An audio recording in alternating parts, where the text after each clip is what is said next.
chief. Yeah, I don't have it, like the pre-information to go through it, and yeah, so.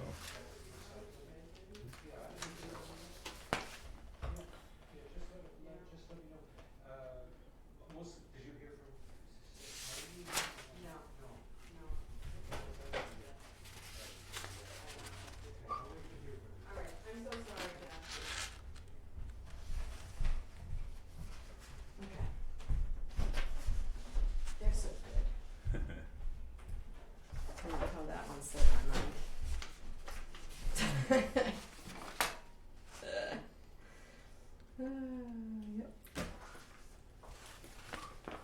What is today? The 14th. Yep. Okay. For a few more hours. Alright, seeing that it's 5 o'clock, Pastor Ojala has come in to lead us in prayer to open up our meeting.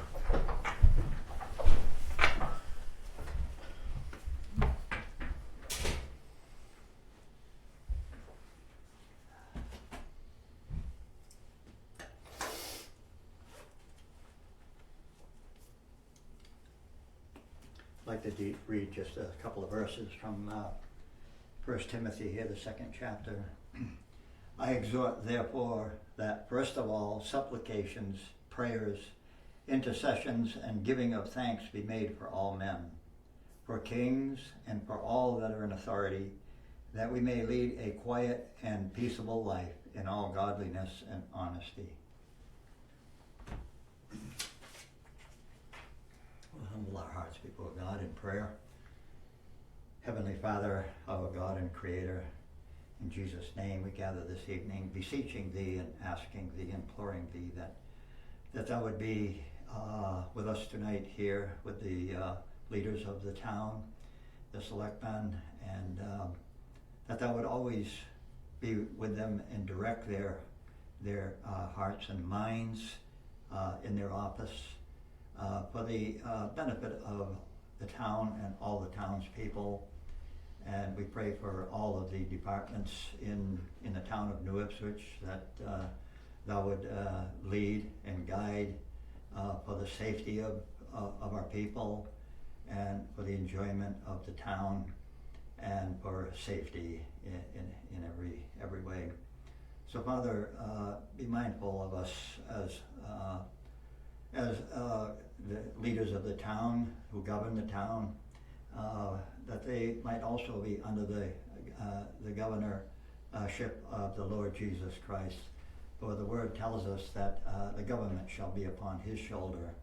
So we ask Thee, Father, that Thou would always turn our hearts and draw our hearts unto Thee and Thy Son and unto Thy word, where only is blessing, for Thou art Almighty God and commands that we have no other gods before Thee, O God.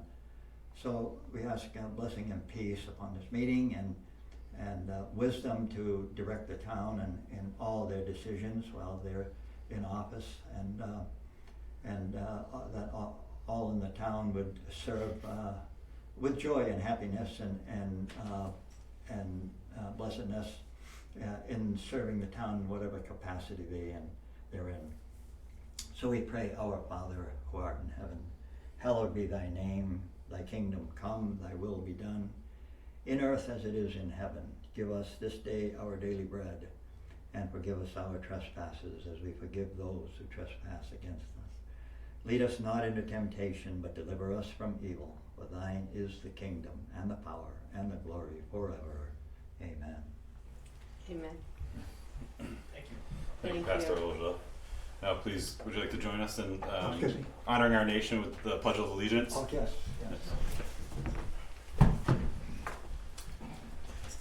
Pledge allegiance to the flag of the United States of America and to the republic for which it stands, one nation, under God, indivisible, with liberty and justice for all. Very good. How are you doing? Good to see you. Good to see you. Get the name, It's yeah. Thayer Road? Thayer Road, Yes, 105. I recognize you. Yeah. Good evening, Chief, how are you today? Pretty good, thanks. Yeah. All right. Yeah. Is that your sign out there at the end of the road? Yeah. Yeah, for the stakes? Yeah, I gotta change that now for winter firewood and that. That's you know. right, yeah. I've got it, I just gotta change it. So I put my volume down, yeah. So I guess I did have one surprise. But I think it's appropriate to begin the meeting with it. Effective immediately, I'll be stepping down as chairman of the New Ipswich Select Board while continuing to serve as a member of this board. I would like also to share that I will not be seeking re-election to a third term this coming March. As we look ahead, I believe it's important for others to have the opportunity to step into leadership roles, gain experience, and continue shaping the future of our town. This transition period will allow for that growth and continuity before my departure from the board. It has been my humble honor to serve our community in this capacity for the past 5.5 years. I'm grateful to those who saw fit to elect me to the select board and to the employees and countless volunteers who give so much of their time and resources to make New Ipswich such a special place. From coaching and concessions at our parks to organizing events, and especially during moments of tragedy, when neighbors have leaned on one another, this community has continually shown its strength, compassion, and resilience. To all who give themselves in service to New Ipswich, thank you. May we never lose the spirit of coming together and supporting one another. Thank you guys. Yeah, great job, thank you. Sean, thank you Yeah. for your many years. Yeah. I was just thinking about you the other day, I was like, I was wondering, what the outcome might be, but, thank you for your service, and I'm really sorry to, be sad to see you go, you did a great job. No, thank you. Yeah. Yep. Really been a pleasure to work with you, so. And I think it's important to go, going into budget season, and I wasn't sure, when best, to let everybody know, but there are some additional duties that come with the chairmanship role, and I think it'd be good if, if any of you guys had questions along the way, whoever looks to take that position, I'll be there. I'd like to support you, through it, and give you all the documents and things that I have, for budget presentation and all of that as well. So, thank you for all your support over the years as well. We can't convince you to keep the chairmanship till the end.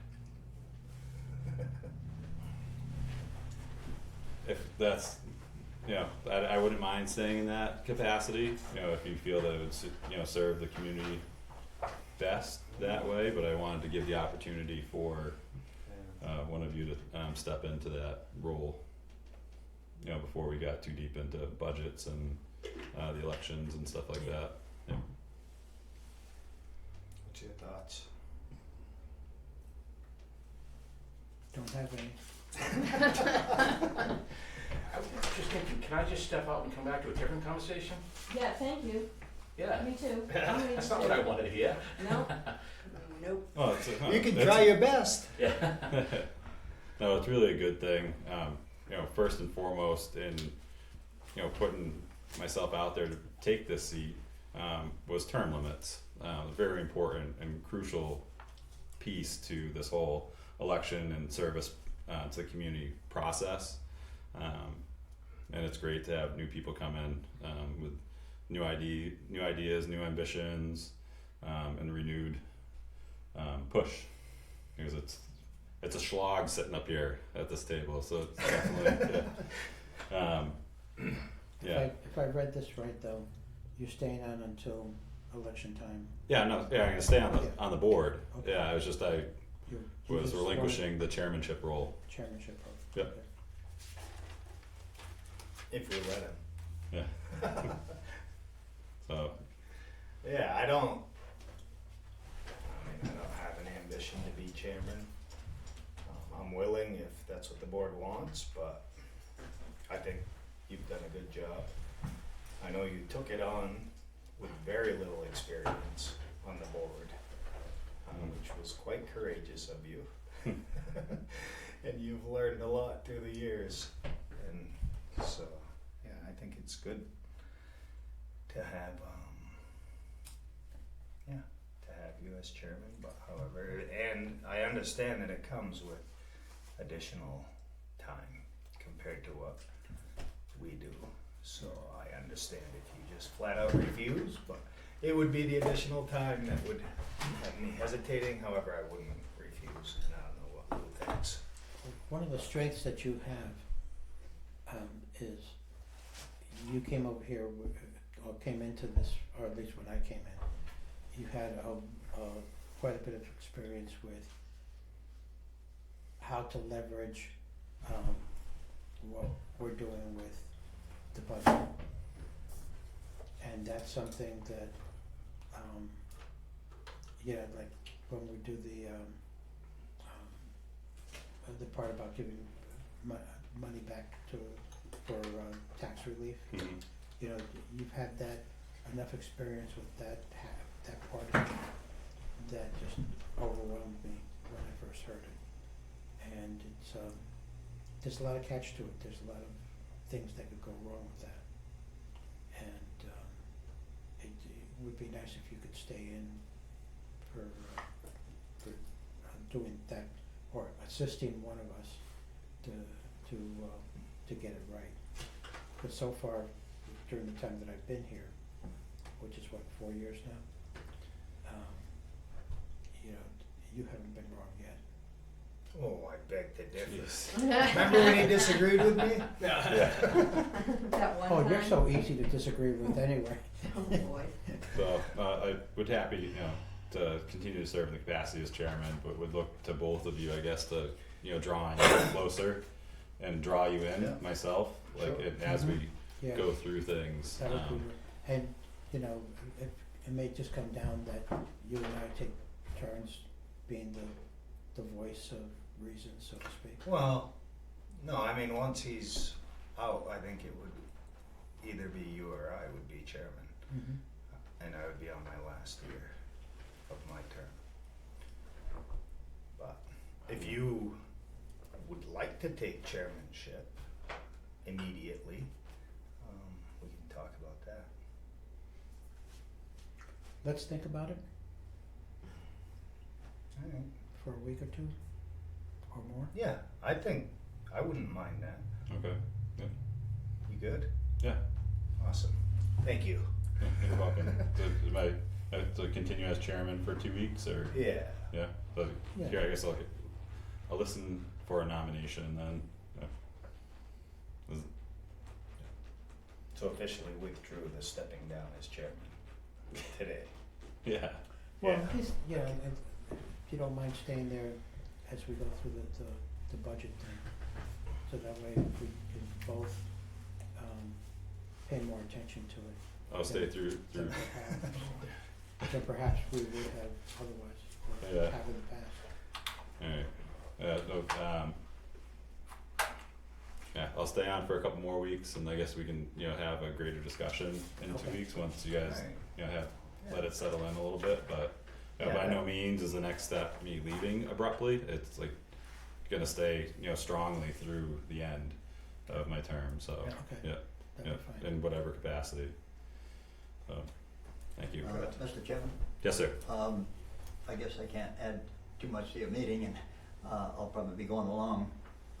I have heard reports that Northwich is a good town to live in, so that reflects on good government, It is a good town to live in, Mm-hmm. Beautiful. Yeah. Yeah. Mhm. yeah. So, kind of keep it that way, Yeah, Yeah. Yeah. it's a good No, community. no great qualms against the police. No, we don't. Not that we No hear. problem up the schools. Yeah. Were you the one that stopped me that long ago? I don't recall that. Oh. We are on TV. Yeah. We are on TV Oh, right yeah. now. Oh, is that right? Yeah, Oh. it's a live broadcast. I Oh. should have said that, but that is, Okay. I think there's a sign somewhere Yeah. that says that, Yeah. but, and it's okay. Yeah. Well, I got stopped in town, It might have been one of the other offices. I don't recall, and I probably would have if it was recent. Yeah. and I kind of a little bit told him that, well, I'm driving according to the liberty that the law gives me. Yeah. And he said, well, the law has changed. Oh, okay. What it was is, if you don't interfere with anybody else's driving, you don't need a directional light. That's what I was taught when we were first started driving, that, Oh. if you interfere if somebody else is driving or Yeah. gonna be obstruct them, you give a signal. So I come to a stop sign and he was behind me, and I didn't put my light on, and I come to another stop sign and I didn't put my light on because I wasn't really obstructing him. Yeah. So he pulled me over and informed me that, Yeah. the law requires every time you stop, I guess. Well, not stop, but change lanes or directions or Oh, yeah. your path Oh, of travel like that, yeah. but yeah, it Sure. is, So he was sounds good. like you got a He couple was of good. chances to get it right and then you didn't, Yeah. so you got stopped, so. Yeah, so he was good about it. That's good. Okay, well, All right, Thanks, you have a Thank good you. evening. Thank you. for all Bye, your Mr. Ojola. servitude and continue on. Thank you. Yeah, thank you. Carry on. Have a good evening. Yeah, bye-bye. Thank you for coming out, Bye, sir. Pastor. Alright, so, That was Chief, nice of him to come in. yeah, that was great. I think this is the 4th week that we've had, Yeah. been led in prayer. Alright. Yeah, Yeah, that's pretty cool. It's it was kind of a coincidence to me because I recently got a call from one of our community leaders. I won't say their name just at this moment, but this person called last week and said that they had an overwhelming feeling to come in and prayer over the police department.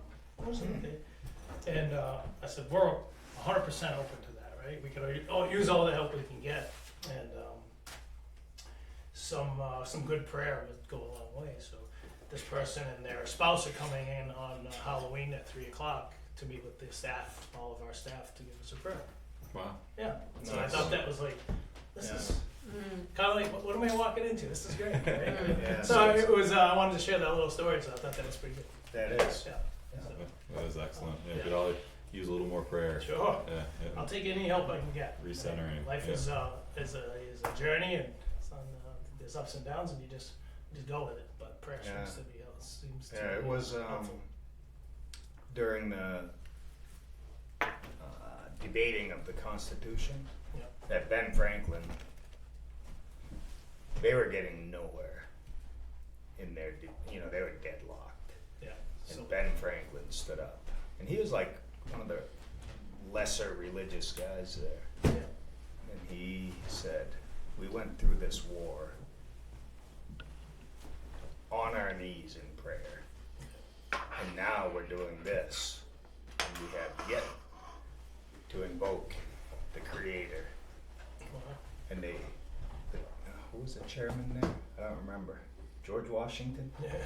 Shut down the meeting. They called in a local pastor. And from that day forward, they had an invocation. And it was shortly that the deadlock broke. And Oh. we have the Constitution Right. today. I Yeah. know. And I think that Can you tradition read online? continues in Congress Yeah. and in the State House. And so Yeah, that's it's good. fitting that it would be in all forms, I think. Mhm. Yeah, moment to reflect usually, right? So, Yeah. Evening, Alan. yeah. Alright. How you been, Joe? Very good. How about yourself? Good to see you. Yeah, it's been a little bit. Yeah, doing good. Cool. So with all that, Yeah. floor is yours. Yeah, I think I just, I remember 2 or 3 weeks ago, we had met, we had briefly given an introduction to some staffing studies that I did for the police department, and that kind of opened up a brief conversation, about some of the needs of the police department and some of the growth to the town, and the thought today would be an option to come back and just, I'm not looking to go into an extremely depth on it, but just another conversation with the Board of Selectmen, or any town people that may wanna comment and, see what your thoughts might be on the studies, and then, what might be some steps from here for the police department, if any, and, start a dialogue and essentially see if, down the road, this year or next year, that maybe the citizens with some information, being informed about our services and needs, that maybe we could gather enough support for another officer or something like that, Hmm. right? And so I figured if we don't talk about it, it'll never happen. So I thought this would be a great place to start and gather support and get information out. Excellent. Yeah. Did you have any area that you wanted to kind of highlight this week and Um, chatting about? I I think I just wanted to say, hey, did you read them? You know, did the board have a chance to review these, and then, you know, did it spark any obvious comments or aha moments to the board, or, you know, what would be? I know we talked about a warrant article. That was a real brief conversation, you know, and I kind of anticipated that from the beginning, and my question would be, well, how would we start that process if that's what we wanted to do? You know, it seems like to me there would be a citizen from town that would start a petition, if I remember correctly how it works. I'm not sure exactly how it works. Well, no, the warrant article we put, you know, forth by the Board of Selectmen as well. Yeah. Yeah, so usually, we encourage our town departments, you know, to come, you know, before the Finance Advisory Committee and the Select Board, in drafting of that type of warrant article, Yeah. to gain that support, first, to make sure that, you know, all the work's been done and, Right. you know, see which way, but you know, if the board doesn't choose to put it on the warrant, then, you know, absolutely by petition, Right. you know, is an option as well. Okay. Yeah. So I knew that there was a couple avenues, Mhm. right? So, you know, again, that's why this conversation is needed. Yeah, so and on the warrant, you know, for this scenario, to me, it wouldn't be just burying it in budget numbers, but actually putting it as like that, separate warrant article number itself, Right. so a whole nother thing, whether it be one or two officers. Right. Yeah, Right. yeah. Yeah. I kind of felt I had a sense that that's kind of the direction that we spoke about. Yep. So, Yeah. Obviously, it's more beneficial for myself and the agency to, you know, budget for it and budget and move forward, but we'll do what we got to do. So.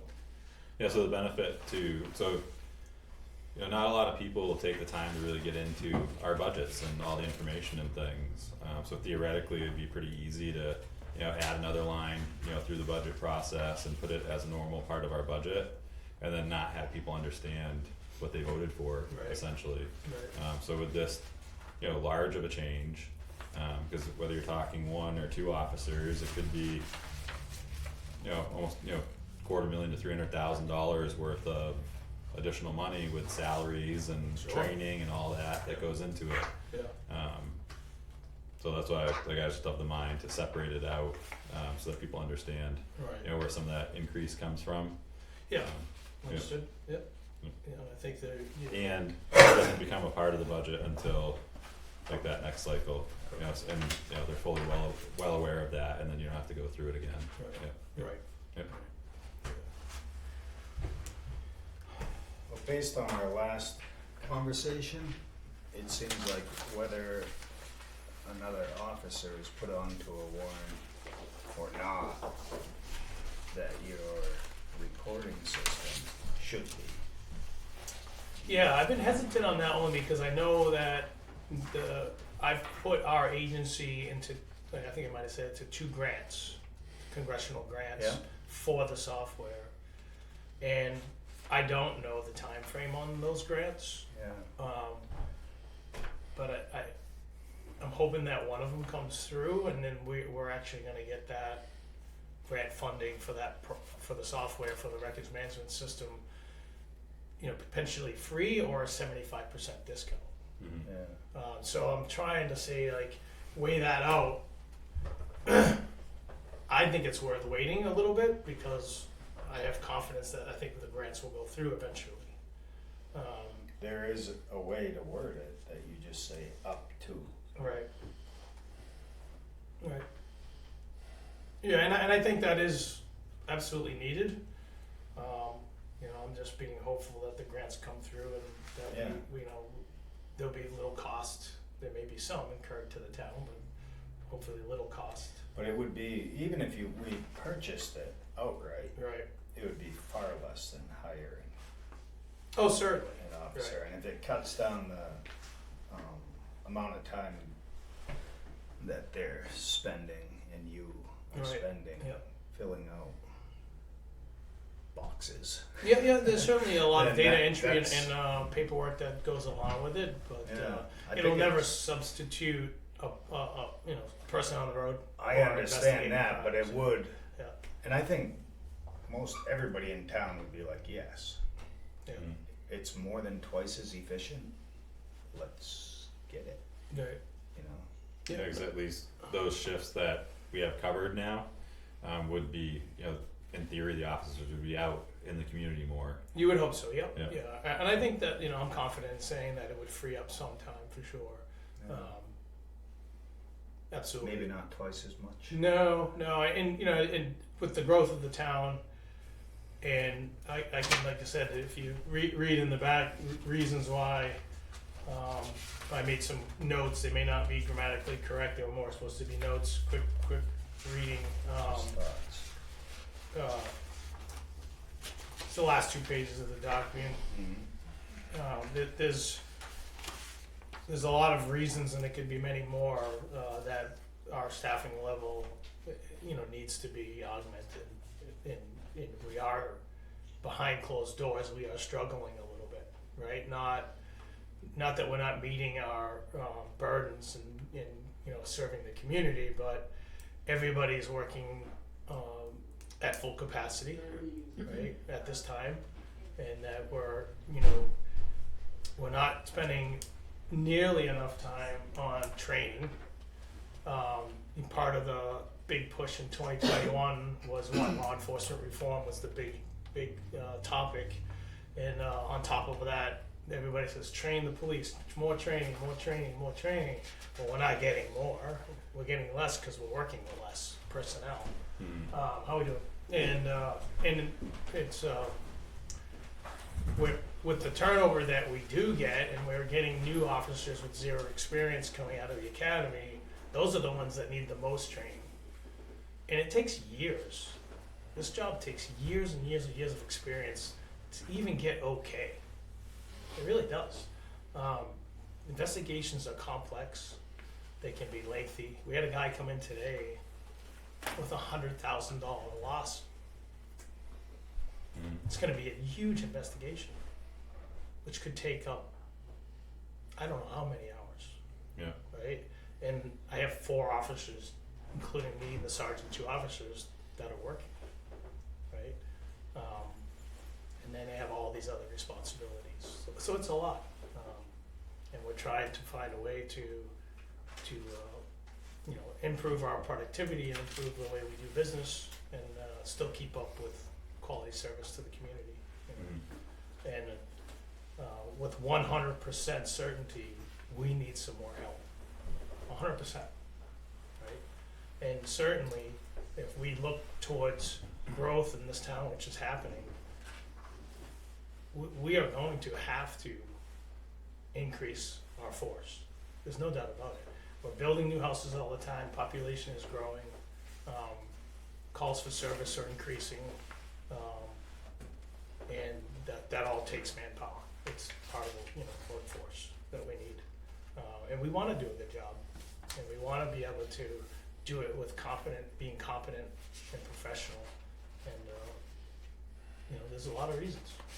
And we really need to do something to increase that. And we also need to move towards a 24-hour agency. You know what I mean? It's just, sooner or later, we're going to have to look at what it takes to have 24-hour coverage in New Ipswich. And I'm not asking for that today. I'm not coming and saying, hey, we need to add 5 more officers so we can make this a 24-hour department. I'm saying, hey, we really should start looking at trying to increase our workforce, the police department, because the day is coming. Those days are coming where people will demand 24/7, and the call volume will also demand it. So When was the last time we increased the amount of officers? yeah, so I went back with a little help from Mary. It looks like we pulled the 2006 and 2007 town report. So it looks like in 2006, based upon what I can tell here from the reporting from the chief of police, is our last full-time employee added to the police department, which gave us 6 full-time employees. So Yes, we're at 20, going on 20 years since we have added an employee to the town, an employee to the police department. And it looks like in 2007 town report, they actually filled the 5th and 6th spot that were vacant because they had turnover. And so that's the best I could tell. And that's what I reported in here, and I knew it was about right. But since then, Mary and I did a little bit more research, and this is what we could find. to support that, and I also made calls to Chief Carpenter, former Chief Carpenter, who was around that time he was working here. He was here for 18 years. So, and he said he thought 2006 was it, and then we found these. So,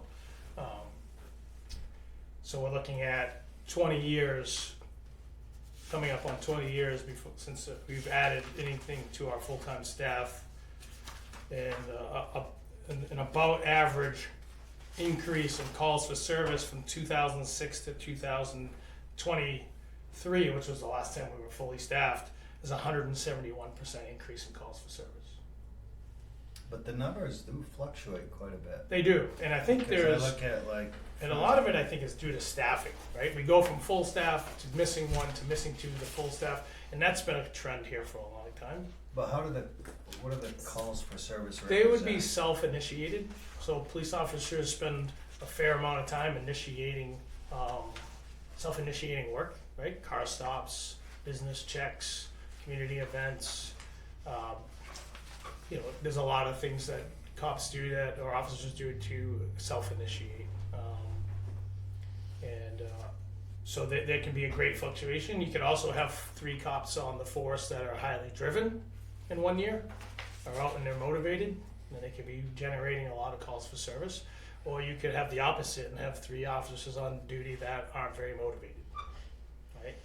So that can also change our calls for service volume year to year, but I would suspect that a lot of the fluctuation in calls for service year to year are due to staffing levels, if I had to guess.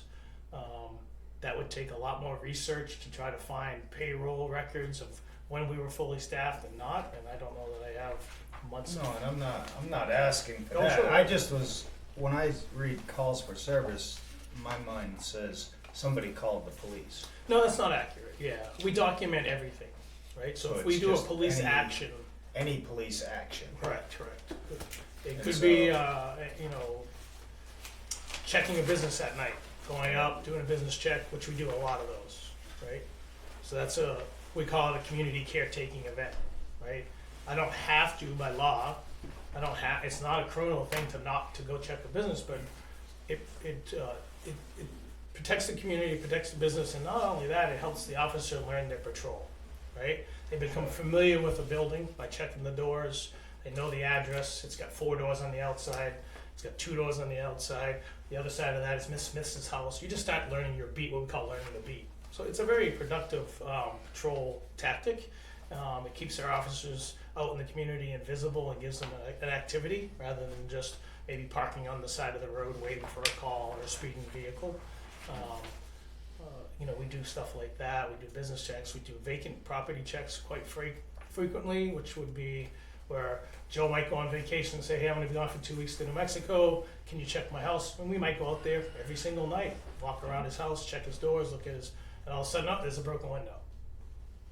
Or, hey, no, it gets back in 2 weeks, and how'd it go? It's good, no problems at all, right? So we do a lot of that stuff too. Wellness checks. Yep, yeah, wellness checks are coming a lot. So somebody did check the welfare calls, what we call it. Again, it's not a criminal matter, but it's a service we offer to the community, and sometimes we find people that are in distress, in crisis, or worse, they're in a medical emergency, been on the ground for 12 hours, right? We go out there, do a welfare check, and find them. And we've encountered every scenario that you can imagine in those welfare checks, from deceased to perfectly fine people that are just not answering the telephone, right? So calls for service can be answering the phone and the person seeks advice. Hey, I'm going through this, what should I do? We get those all the time. Probably had 5 today, right? We had certainly 3, right? And we get calls from agencies outside. Could be DCOIF, FBI, Rainbow Temple, any police agency or affiliate you can imagine. Those calls come in constantly. Those are all documented calls for service. So those are some examples. So we try to document everything we do because we're kind of a stat-driven, right? Stat-driven job. So you can be really good about documenting your activity, or you could be really lazy about your activity and not document anything. But we try to document our service to the community to prove our worth, to show our And worth. that's where this comes in. Yeah. Yep. Yeah. And you can So see, I see here, there's yeah. phone calls and walk-ins in September was 174. yeah, that's just phone calls and walk-ins. Yeah, Yeah. that's phone calls and walk-ins. And, you know, that's people, you know, calling and walking in for everything from civil issues to non-criminal issues to, you know, straight out criminal matters that involve investigations. So, yeah, So that's- in these numbers, another way you could look at it is in 2015, there was 5220. are we looking at calls, or are we looking at Yeah. population? This one, calls for service. 2015, which was 10 years ago, there was 5,220, and in 2024, there was 5,204. Yep. So it's kind of like a lot of statistics. Where are you drawing your 2 points? Well, all these calls for service are data that here is directly extracted from our record management system. So I just Right, I'm saying to Yeah. prove a point, right. it could be said in the last 10 years there's been zero increase. Let me see. I mean, 9 years. Yeah, I wouldn't say zero, but I would say that the increase would not be 171% in 10 years. Well, Because we even go if we from some years of 7,000 calls for service, 6,500 to 5,200 to 47. So I there's know, some, they fluctuate a yeah, lot. there's some. So if you wanted to do the true 10 years, we would have had 1,000 less calls. I would have to do the math. Yeah. Oh, it's right here. Yeah. 2014, 6,073. So not quite. Yeah. And then 2024 was 5,200. Yeah, and we were down, just like now, we're down 30% of our staff. In 2014. Oh, I don't know. Oh, Right, I don't- so right now right. we're down, Right, and we have some in training though, correct? 2. Yeah. 2 in training. So once they're fully done, we'll be back up to 6. We'll have, yeah, top to bottom, we'll have 6 full-time certified patrol officers on the road. But we're still looking at maybe June next year. Before that Before happens. the 6th one is done. Right, he goes to the academy in January, it's 4 months. And then he graduates academy and goes through a field training regiment, which is gonna be another 4 to 8 weeks. And so that means the officers that are there, right now you have 1 in training, Raising the lamps, so our So package somebody's finishes in December. tagging with him. Yeah. And then that's gonna happen again next year. It's happening right now. Right, and it's gonna happen again for the Correct. next, Yeah. um, And if we don't lose anybody, then yeah, we'll be fully staffed and hopefully have 100% solo officers next June. And that's why it's really hard. It's not like we hire somebody, give them 2 weeks of training, and they're off and running. You know, from the date, Right. explaining like from the time I put from the time of the interview for a new person, it's never been a copy for it, to the time they're off solo and on the street operating by themselves is 10 months to a year.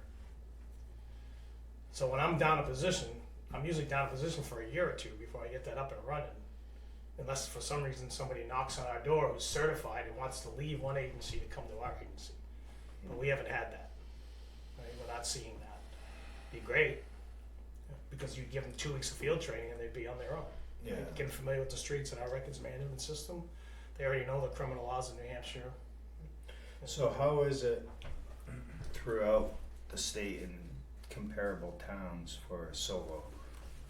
Because that was one of your points in here, was that it'd be nice if they didn't have to go solo. What I mean by solo officer is the ability to work on their own without being supervised. So when they're in field training, as I had mentioned before, Sean was the new field officer, until he's certified by the New Hampshire Police Standards and Training Council, the Academy, he can actually put a uniform on, be sworn in, get qualified on a pistol, and never have been to the academy and still work under the supervision of a certified officer. So, but more so when I mean solo, I mean anybody that's ability, or any officers that has the ability, certified New Hampshire police officer with proper training, can go out and perform the duties unsupervised without a field training officer. Yeah, something I mentioned in here is having more than one officer on per shift, absolutely, right? We ask our officers to protect our citizens every single day, but they work alone with very little protection of their own. And if you give them an officer that is 2 officers on duty, and they go to a hot call, we call it, right? They have somebody that's gonna go with them and back them up.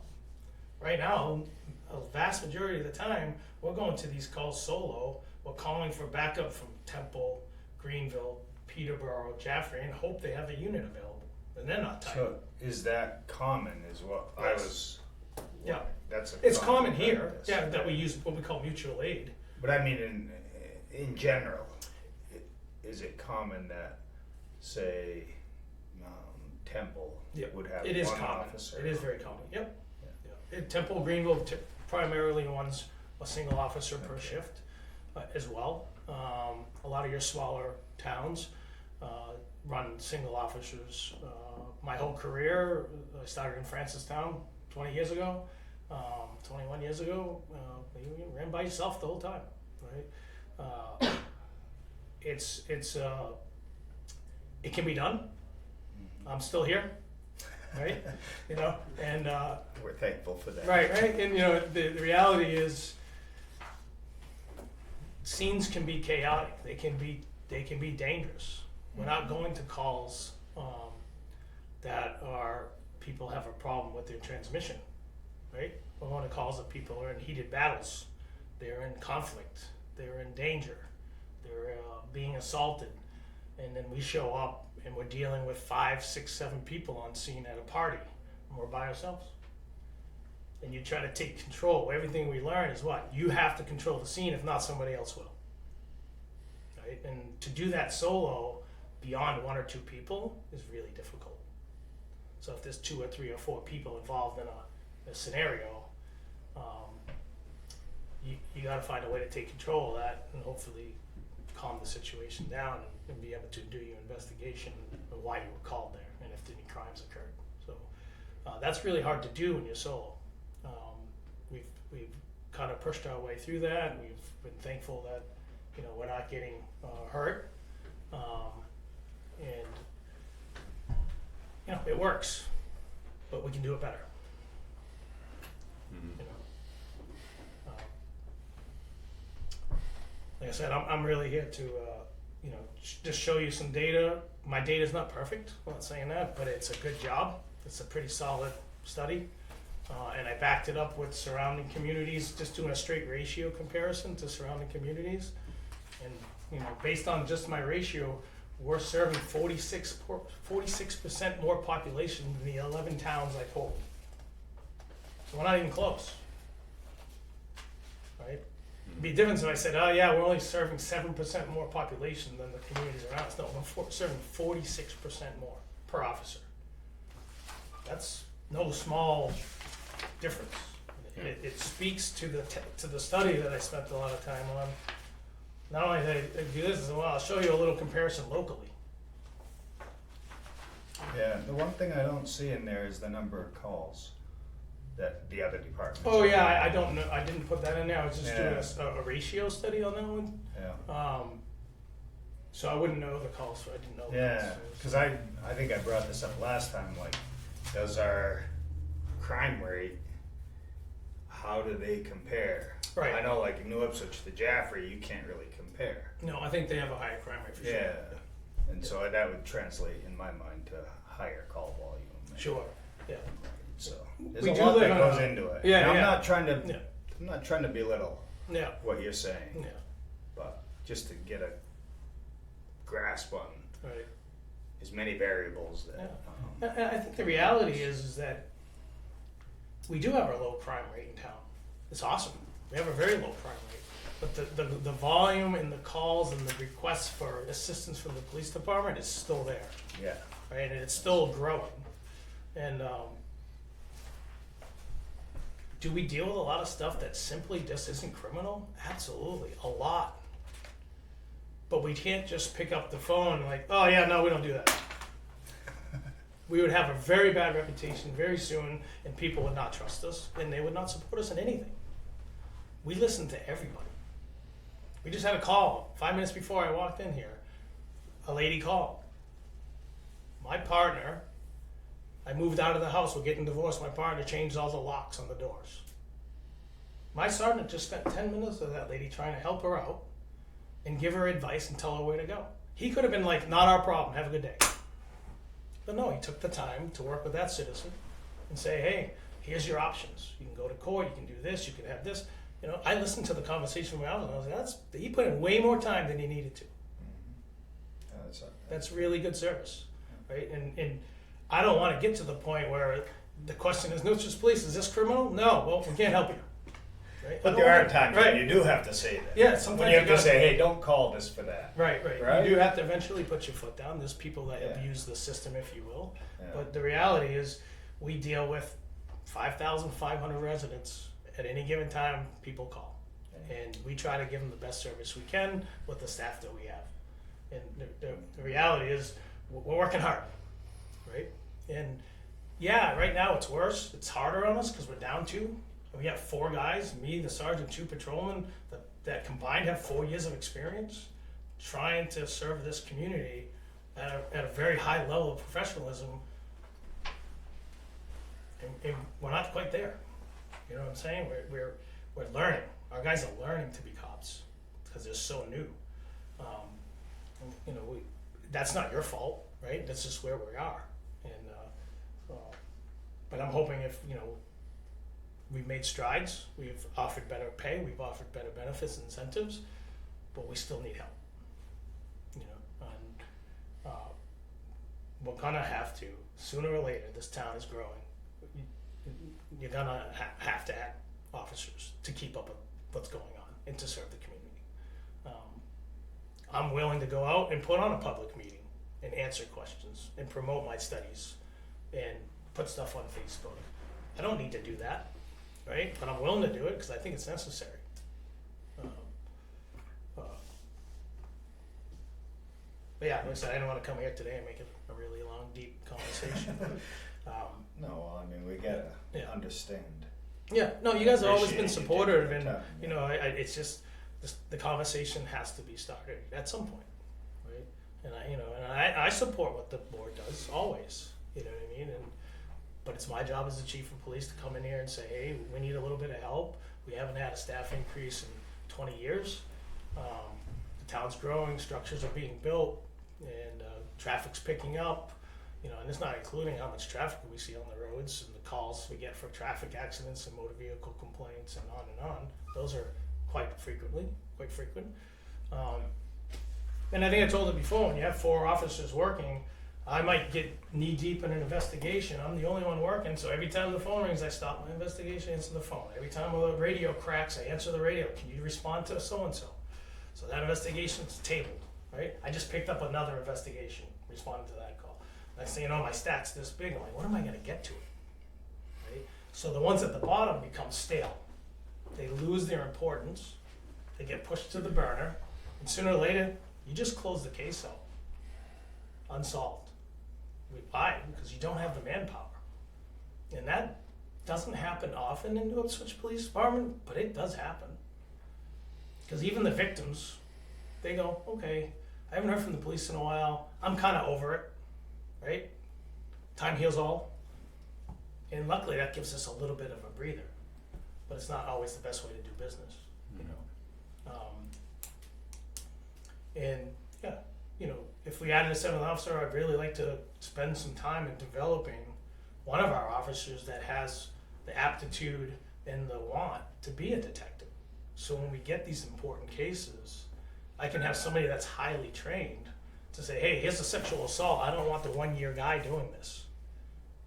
I sent you to a bunch of sexual assault training. You've done 4 or 5, 6, 7 sexual assault investigations. This is your case now. I don't have anybody to do that with now, right now. I would love to develop somebody to do that, but I have a guy with 1 year experience, and I have a guy with 3 years experience, and they haven't taken any sexual assault investigation classes. They need to, right? And we get sexual assaults in this community every single year, right? Not 1, not 2, multiple. Right? And those are hard investigations. We're going to grand jury Thursday for one, right? it just goes on and on, but, I think that's something that you highlighted before was just the increased amount of pressure, like on that training aspect. yeah, The reporting, like how much time has to be spent, with an officer, just dedicating time to those things. And right now, you're not, getting all the training in. It sounds like that you'd like to in the year. I could see the value where that extra officer would help. yeah. Give that, Yeah. kind of breathing room to that, and Yeah, distributes the diversify. workload a little bit, Yeah, Yeah. yeah. and it gives, if I was gonna send Joe on training for a week for sexual assault training, and he's working the 3 to 11 shift, I gotta fill his shift. Right, so now I'm telling him, what are you doing this weekend? Oh, I'm going to Canopy Lake. Well, not anymore, right? I don't wanna do that, right? Sometimes we do, right? We force somebody in on overtime, or we gotta get these shifts covered, and we sacrifice time with our family to, serve the mission, right? Mm. And we have a good group, and I'm not here saying that we're overworked to the point where we're dog tired all the time. I'm just saying there's proof here that there's a need for work, a need for additional staff, and how we're gonna get there. We'll see what the community wants. Mm. Yeah. Alright. Well, thank you for coming in again. And you're always, welcome to come in at whatever point. I know we'll see you a few times during budget season. Yep. Continue the dialogue with this. If there's any way that we can help, put a highlight on this, for the community to really consider, especially before, voting in March. Right. That'd be great. Yeah, no, I mean, this as is many why people as- time is of the essence right now, and I think, bringing it forward a few weeks ago, and now we're in the early parts of October, it would be my hope that, at a minimum, it would be a warrant article in March, trying to, promote this and get some help. You know what I mean? And, there's no doubt that, any type of service costs money, nothing's free. I'm not here to say that hiring a cop is cheap or inexpensive. It's none of that. Yeah. It's just necessary. That's it. And if people have questions, I'd ask the people, the town, if the town folks, if they want to call and ask me a question or want a copy of the study, they can have it. I'm not trying to hide anything. There's a data here that I put together, like I said, with the best information I could find, with the time I had. Mhm. And I stand behind it, and I'm looking to open some dialogue and trying to gather some support, some community leaders that I know, and reach out to them and see if we can't do it. I think you were successful in opening the dialogue. Yeah, thank you. Yeah. Any other questions so far? Good?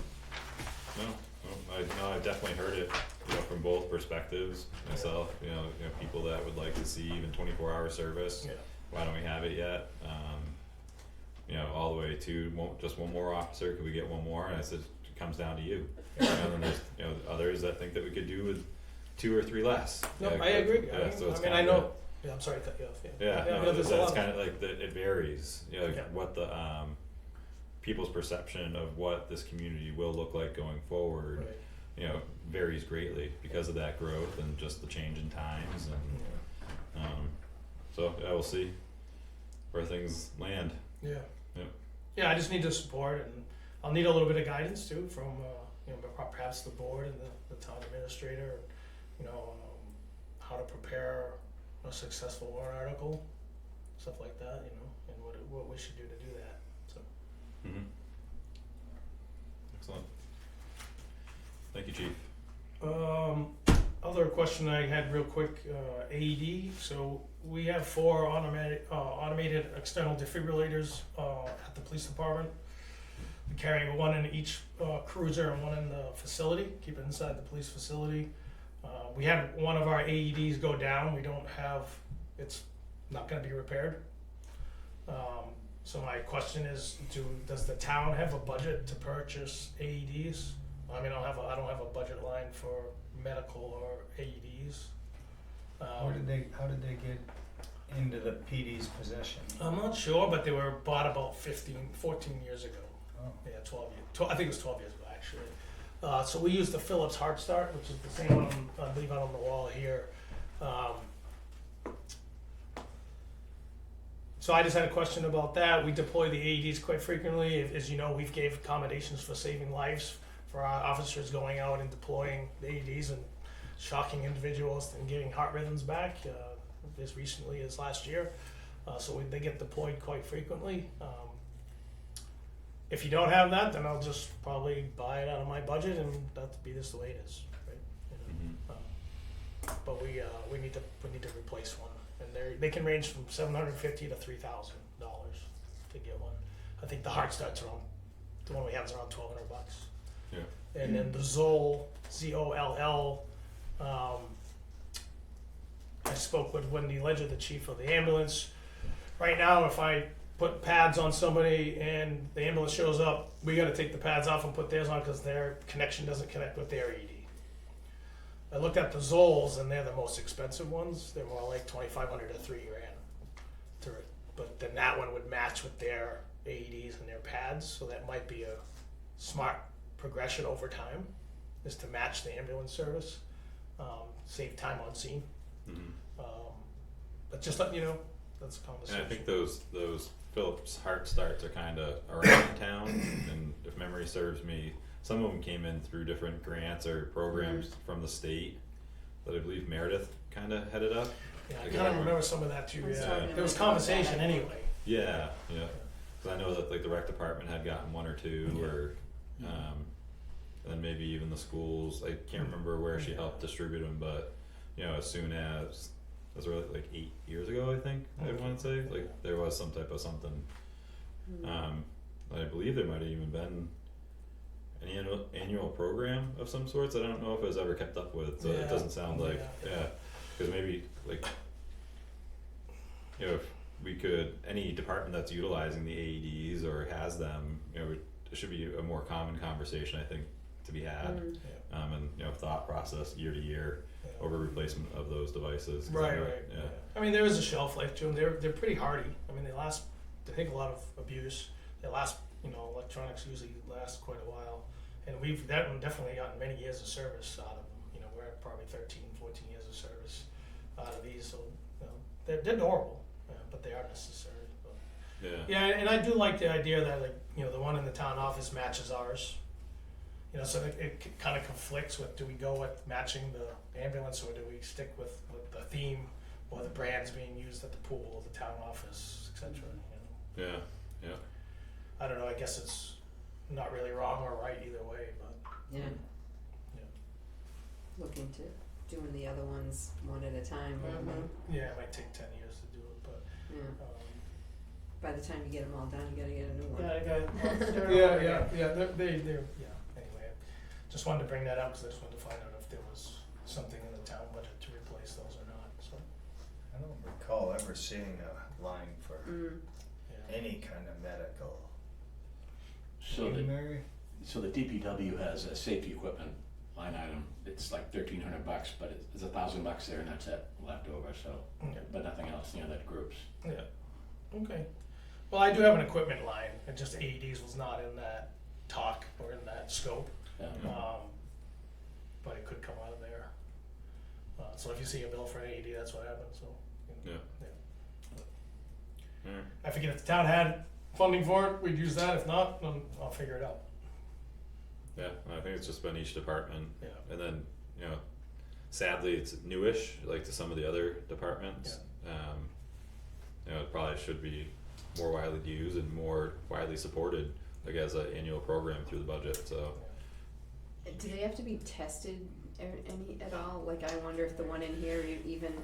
Yes, there's an internal test. You can just open it up, hit the button. It'll do an internal test. If you have a low battery, you should get a really annoying beep about every 15 seconds, and you won't live through that. Comes from So, the fire alarm. yeah, and so I would highly recommend 3 times a year, just open it up, hit the button. It'll tell you its status, and then if obviously it ever goes into a fault, like a beep, beep, beep, and then 15 seconds later, most of the time it's a low battery. Yeah. So we handle ours every single day because they come in and out of the cruisers. Right. We try not to leave them in the cruisers in the winter time because the cold tends to kill the batteries. So it's kind of a pain, but so we're very intimate with ours. We know all about them. We test them all the time. It's just something we do.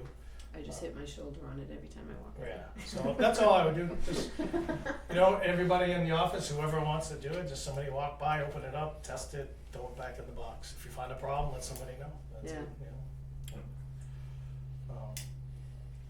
Should put a card next to it. Check off every time it gets done. Mm. Yeah, you can date it. Okay. Do you have anything? No.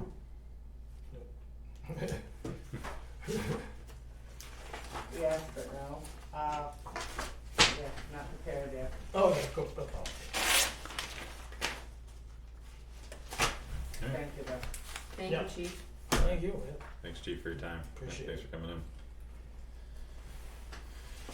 Alright, with that, Thank you. is to Joe. Yep. How's Finance Advisory? You Going? have a good night. Yeah, thank you. Thank you. Thanks, Chief. Thank you, Mr. Elders. Have a good day, everyone. See you Good later. night. Alright, so Probably the, Still doesn't know. just the one, right? This one. Turn this back one on. That work? There we Yep. go. So Jim and Stephanie here are joining the FAC as well. Jim Carr. Nice to meet you all. Stephanie Suba, just moved here. I don't even have a permanent license yet, so. I still got boxes in the garage, so. yeah. Well, thank you for jumping right in. Yeah. I'm happy to. Yeah. I'm a retired federal employee and have a lot of time and I wanna help out, so. Excellent, thank you. Yeah.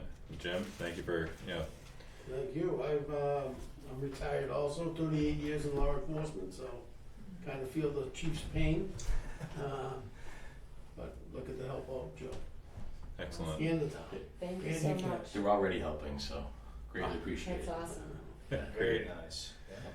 Yeah, no, it's great, and one thing that we try to reconcile in this community is need versus want, and then also just even if we need it, do we really need it? It's kind of like that next level of that's why so many things get questioned so intimately, is that we don't want to make a decision and just grow the budget. We try to keep our footprint as small as we can, with serving the community to the best of our ability as well. So it's a tightrope to walk. But please approach it with those ideals, and just knowing that we're trying to keep our footprint as small as possible, as a local government, and still be effective. I appreciate that as a member of the community too. Yeah, we pay taxes Yeah. too, Yeah. so. Yeah. Yeah. We don't Appreciate that. wanna Some redundancy, but not too much. Yeah, it's funny. Yeah, No, and it is. I think that's the basic wish of all the residents, is that they could just live peacefully and not have somebody bearing down on them every time they turn around. And so it is very much a tightrope. I think the planning board chair put it nicely at the master plan presentation. This is a constant tension between individual liberty and community, and that, but I agree. That is my goal, sitting in this chair, is to try and favor that individual and the families, and anyways. Joe actually in his minutes, they wanted to, I filled out the nomination papers for all the FAC. So if you, I don't know if you guys wanna individually These are all recommendations from the FAC, from the yeah. FAC. So Joe, Luke, and Bruce, who have been on it for a couple of years now, and then Mary and Jim. And Stephanie. Oh, I didn't have one for Stephanie. Her name wasn't on the list. Oh, 'cause she wasn't there.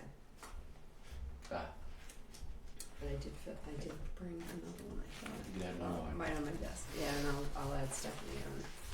Think you go look for it? Hmm? I'm gonna go grab one.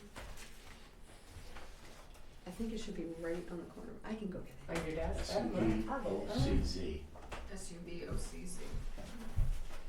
Catch that? Yeah. I remembered something. Alright.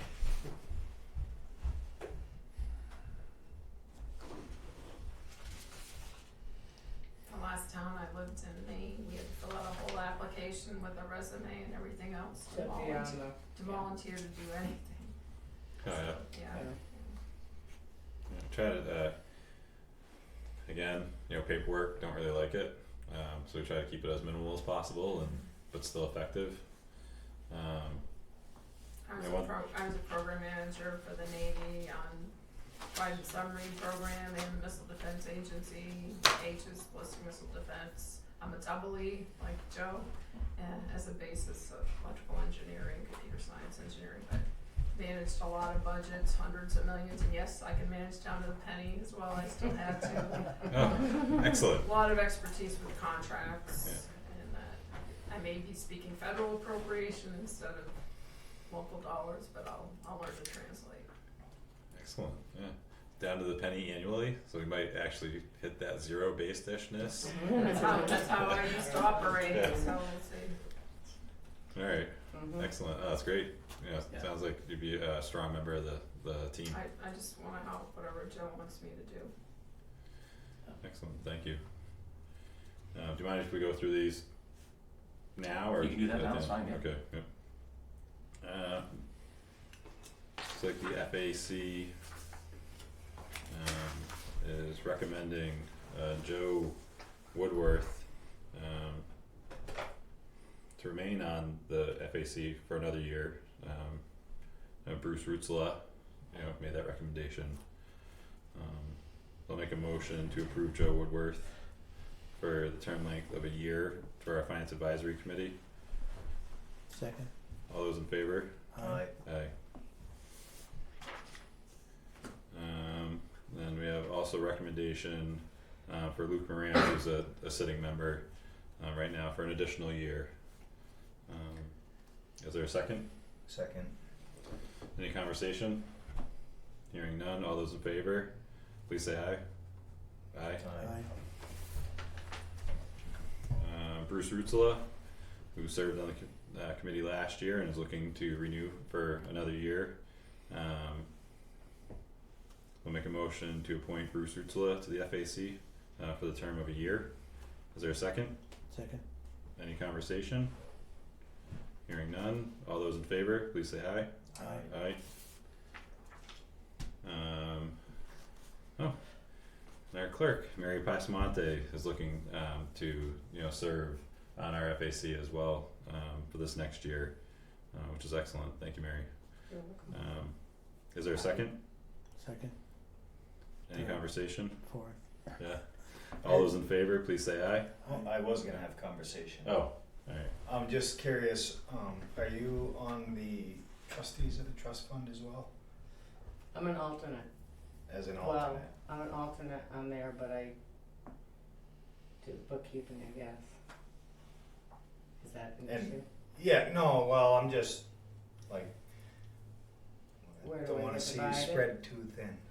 I actually think it's, after a conversation, especially last night, I really think it's a good idea to bring both, cause you kinda get to know where funds are coming from, Well, I think you would be a very valuable you know, asset to the I just- FAC, but I just think it's, yeah, there were a lot of questions last night about Jim's coming tomorrow to the, trustees of trust funds meeting, just where we can take some funds from or what they even do and yeah. back and forth, so.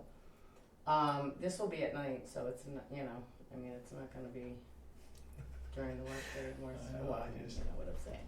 Up to you, I do not mind doing it. No. I My only reason, I'm just like, I don't want you to burn out. think they kinda all go around together, so Yeah, it's, after yeah. leaving the meeting last night, I thought, oh, this is pretty cool, it'll, kinda all Right. clicks here and there, And we'll minimize our workload as So well. I guess I was just trying to give you I- a chance to say, you. yeah, maybe, Well, I mean, it's I've been also- really pressured 'cause to I do this. do but- know where things, when people are working on something and they're coming to me asking, like a department head, and Oh, yeah. where's this, and Yeah. making the journal entries, so it's kind of nice to be able to tell them, like Cody was in last week looking for stuff, which they were gonna go to Matt, and, I said, I don't think Matt's doing it, I believe it's Cody, so it kind of just keeps it all, yeah. I Yeah. don't mind. That was my only conversation, was to try and give her an out. Okay. All those in favor, please say aye. Aye. Then Jim Carr is being put forth for a 1-year term on the Finance Advisory Committee as well. I also make a motion to appoint Jim Carr to the Finance Advisory Committee for a term of 1 year. Is there a second? Second. Any further discussion? Hearing none, all those in favor, please say aye. Aye. And then Stephanie Subak. Subak. Oh, thank you. Yeah. Is looking to serve on our Finance Advisory Committee as well. So I'll make a motion to appoint Stephanie Subak for a 1-year term to our Finance Advisory Committee. Is there a second? Second. Any further discussion? Hearing none, all those in favor, please say aye. Aye. Aye. Yeah, excellent, thank you. That was, Yeah. Thank you. that was like a good, strong team Good this news. year. Absolutely good news. Mm-hmm. We definitely needed the help. I think you really cross-pollinate everything really well. When I heard everything that you said last night, as a new person coming in and objectively hearing all the different aspects of the life cycle of the funding and across the departments and the different parts here, you really pull everything together for us. I think the position just kind of, It does, I Yeah, mean, to me. doing She the sees trust- both ends. doing the trustees too, and with Yeah. that, I really, Mhm. and it kind of does bring it all together It for does. me too, just with the Yeah. understanding with everything, so, yeah. I'll be good. And you're good at it. Joe, how many years have you been on? 4. But who's counting? Yeah. Goes fast. Crazy, Yeah. isn't it? It's been a hell. How's the new job going? Crazy. I still have my old job. I have my boss's job, and I have my boss's job. So I've been busy. It was Yeah, on. and then you all can come in and take your oaths of office, while the tax clerk, like during normal business hours, ahead of your, next meeting, or that'd be great. Or they can do it now if they want it. Yeah, Right? and maybe hang out after the meeting. I don't wanna run it through, Okay. prolong it too much this evening, but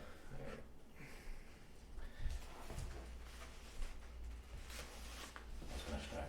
Can't do that yet. and then I just, Jim, your last name is spelled with a K or a C, K-A-R, and then your email address should be a K as well. correct. Alright, Did I put it wrong? just C on there. Oh. Yeah.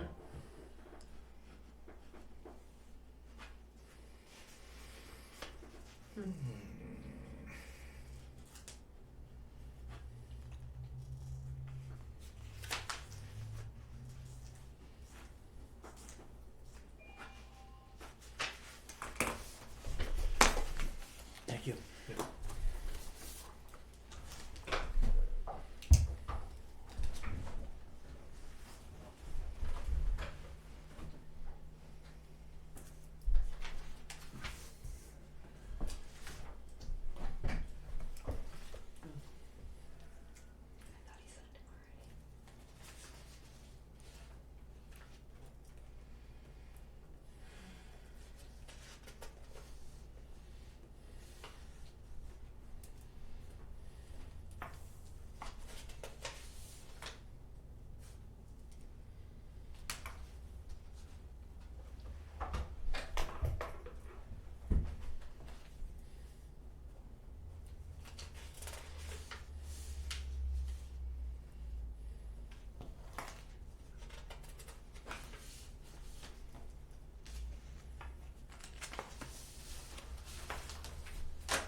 see them?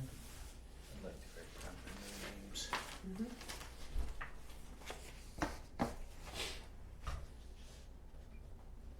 Mind if we continue on? while you do Yeah, that? I don't mind at all. Okay. Joe, Alright, thank you.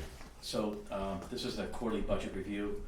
This is a different format than we usually do. There's no PowerPoint here, and I did it just so we can show a little bit more data, quick and hopefully quickly. So, long story short, after 3 quarters, we spent 69% of our budget. So we're underspent. It's all looking good. And keep in mind that of that 69% that we spent, that include a lot of fixed expenses like the dues, the memberships, the insurances, salt purchases, all those bulk things are already paid for. So I think we'll go in, the end of the year pretty strong. So with that underspent, so that's all good. It's good to hear. We have to come up with about 30 grand for healthcare premiums. Yeah. Yeah. Yeah, Debbie told me that. That's tough. So, this is a report called Finance Advisory Committee Quarter, and everything comes out of BSNA. All this stuff comes right out of the system. It takes about a minute to create it, and then I post in a whole bunch of equations, and it just comes back and does a quick report. So, if the target is 75% for the 3 quarters. So it just comes through and it says if we're way below 75% or if we're below 75%, we're good. And then as we go over 75%, we need to pay attention to it. If we're overspent, it puts a red flag there that says that's something we need to look into. And then it automatically puts a comment called take action. But what I did this time is I put a hyperlink in there that brings us to the actual detail in BSNA of what those expenses are. And I'm going to So if I click the take action, and it'll go right to yeah, To that that page. line. right to the real data. Yeah. Yep. Wow. And so here's all the data. Thank you. And I don't want to shrink it because it'll be hard to read on the screen. But in this case here, so first off, I published this yesterday, and Debbie and Mary have already got back to me with a bunch of comments and updates. So that's all goodness. But in this budget here, this is the town office budget, communications budget. There's three charges that come in. There's the cell phone bill, there's the internet service, and then there's the town office phone system. And I remember having the conversation about the town office phone system, but it wasn't budgeted. Not sure why it wasn't budgeted, but it's not there. We had the So- conversation. Yeah. So we caught that. Okay, Yeah. it's not a major issue, but that's just one of the things that we caught. Okay. Board of Selectmen dues and fees. The big change here is we have 2 charges for Southwest Region Regional Planning. One of them is actually for 2024. We never paid in 2024, so we had to pay the prior year as well as this current year. So we now know that. I don't really care if it's really small dollars, drinking water, we're overspent there. We'll catch that when we do our budgeting this coming year.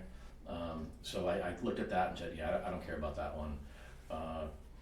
Dog tags, and here we probably have a question for you. So the dog tags are usually around $600, and this year we got a bill for $2,082 on top, and that's a state fee for dog tags.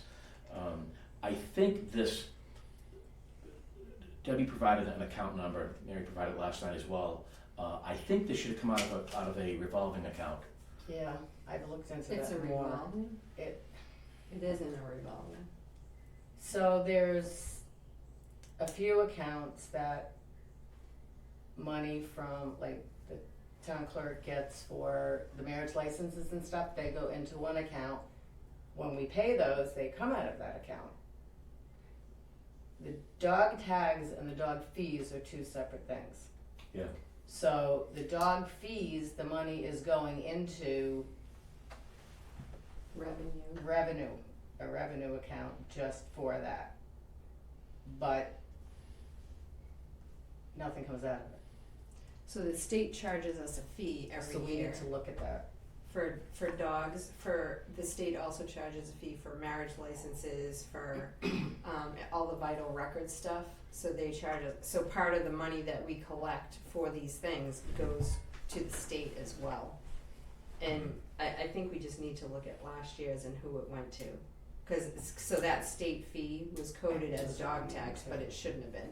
So that 2082.50 will come out of that line item, and it comes from did. somewhere else. We But already yeah, did it yeah, so I asked yesterday. her to do that But journal adjustment I don't to think fix that's it. the right one. It came out of a revenue account, but it should be coming out of an expenditure account that's hooked up to the revenue account, Right. if Right. you wanna do it that way. Right, Or the other accounts with the town clerk are set up where the revenue goes in and the expenditure comes out of the same account. right. So I don't know why This some are one set would be up that different. way and some are set up the other way, which is, we need to look at. And it's Yeah, 'cause never it sounds shown like up it'd be much before. cleaner, cause so we usually have been budgeting $600 for tags each year, Yeah, But- like in that office, but we take in revenue, so it's almost like that correction that we had to make, like with the transfer station is Yeah. is common here Mhm. too. That's Right. another Yeah, question came up Right. last night, and Carlene and I looked at that today, Mm-hmm. so we do have these accounts, if we're not using them, why do we have them? right. Basically is my question, cause we have a ton of accounts that aren't being used. So everything's going into revolving accounts, or, yeah, I don't know. Yeah, like to clean up how everything works functionally. Yeah. Yeah, And that's so it. like, Just the benefit of you seeing all sides of it. Right. yeah, and that's, you know, and it can go, I don't know if it was when this software, when we got that, if it was the way the other software was set up, and it came over differently on this one, because we're finding some of that. Mm-hmm. Or because, like we were talking today, that other software didn't work like this one, where it goes in and comes out and no journal entries need to be done in the old software that we had, and now this software, We some shouldn't of need the, to be doing journal Exactly. entries, though. That's my Right. whole point. We should not be needing to do journal Right. entries at all. So if we get money in, it should go into this account and either have it, the expenditure come out of that account as Right. well, or have a revenue account and then the expenditure account, but behind the scenes they're hooked Right. up. So somebody can look at their account and see what they have a balance of on the 13th of the month, not have to wait until mhm, the end of the month after journal entries are made right, to figure out what their account balance is. Mm-hmm.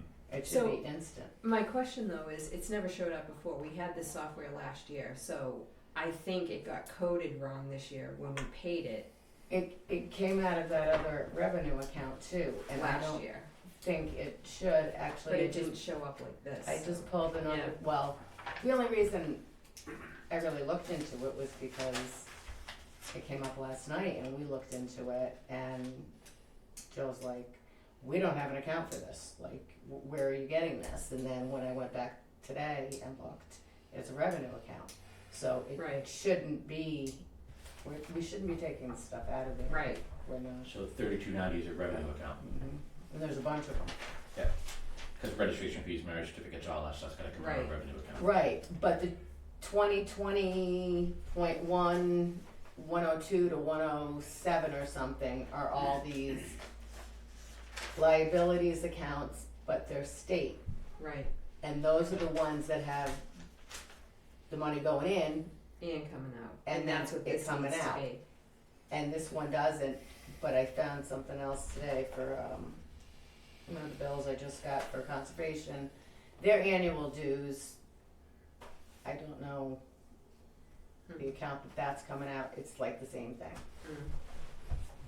So, again, I believe that's more the receivable end of things that, and I did put a call into BSNA, it'll be 2 weeks on Friday, waiting to hear back about how much it would cost, cause we don't have the receivables module, but I also wanna see what that entails, but more the cash receipts end is what I Right. really think we need to look at. Yeah.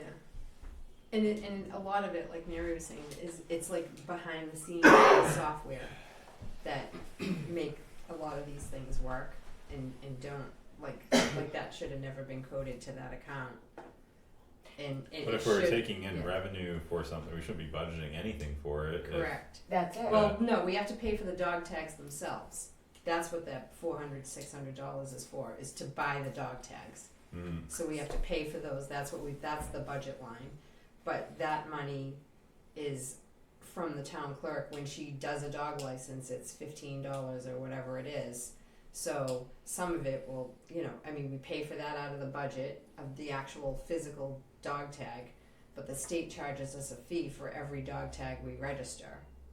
Just like they charge us a fee for every vital record that we print out, the marriage licenses, the divorces, the death certificates. So there's a fee from the state for all of those things. Mm. Those happen to go in and come out of the same place, and we send them the check, whatever. For some reason, this one, the dog tag fees from the state doesn't. So when we issue a dog license, we get charged by the state for that. And it's actually the accounts, because I looked at Lisa's sheet that she gives when she and it's, I don't know who provided these accounts at what point to put the money, the revenue into these accounts, because they don't make sense. Mm. Like it should either go one way or the other. Right. Not And we're hoping a couple of this way and a couple of that that they're way. gonna be put in there So I right. don't know where, and then, so that is what Carlene would be putting that money into. Mm-hmm. But agreed, same with trash bags, like we talked about last night, we have a line for that, but what line are we paying for trash bags out of? Because it's not the trash bag line. Well, and part of the trash bag thing too is we pay for the trash bags, and then we charge you to buy the trash bags. We don't make any. There's no revenue. It's a net zero. We buy them, we sell them for the same exact amount, so we're not making any money on them. So that money should come in that we get for the bags, and we use that to pay for the bags. Exactly. But Well, so right now, if I'm correct, it was 2 years ago. We were over budgeting and collecting too much tax dollars from the community to cover the cost of the transfer station, because people also Right. pay to use it. Right. So then that revenue that was coming in wasn't being taken into account to offset like what we would actually have to raise in tax dollars. Like we were trying to raise the whole amount of what the And we don't expense to have- run right, the transfer right, station right. is. So then they're encouraged to utilize those funds, the money that they're taking in order to pay for the things at the transfer station. and that's Right. what you should. Yeah. Yes, but yeah. there's no, if everything's going into a general fund and everything's coming out of a supplies account, Mm-hmm. you really don't know, you have to go down each line, but we have accounts for the trash bags, like both revenue and expenditures. Mm-hmm. Like, to me, either get rid of those if you're not gonna do it that way, just so it's not confusing when somebody goes to look at something and uses the wrong one, or do it that way so we know how much they are. Otherwise, you have to go down the entire account and figure out.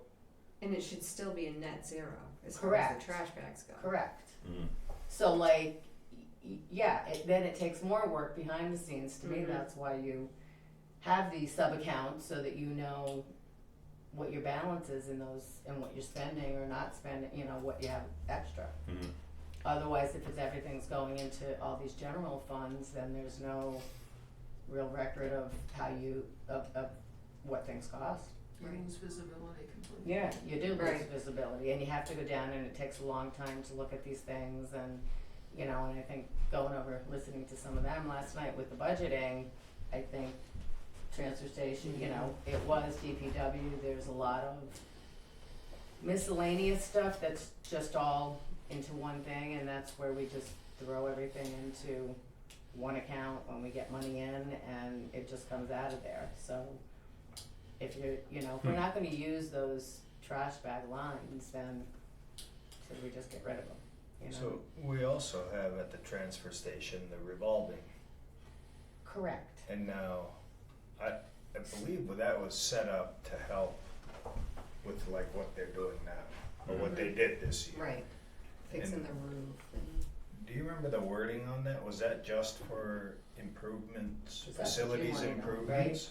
It was specifically for any improvements to or maintenance to the transfer station. It couldn't be It used says anywhere and else. maintenance. I believe so. That's the thing, boy, these words are important. Yes. And where do we find that? Cause We, Jim was asking for that last night. I mean, I thought the theory would be revolving revenue, any revenue, cause you have to pay for your, building crap that you're gonna throw in the dumpster. mhm. You gotta pay for batteries time that you they leave pick up, there, yep. you gotta pay for, so I assumed, and that's why I was looking to get some clarification. If that all goes into the revolving account, well, why are we taking general fund money to get rid of the batteries? So, When we're collecting it and it's going in the revolving. That's so my this question. is the thing, and that's why I say these words are important, Yeah. how that thing was Yeah. set up, because we set it up and it was, all them fees were being put in there for a period of time, all of a sudden it grew, no one was spending out of it.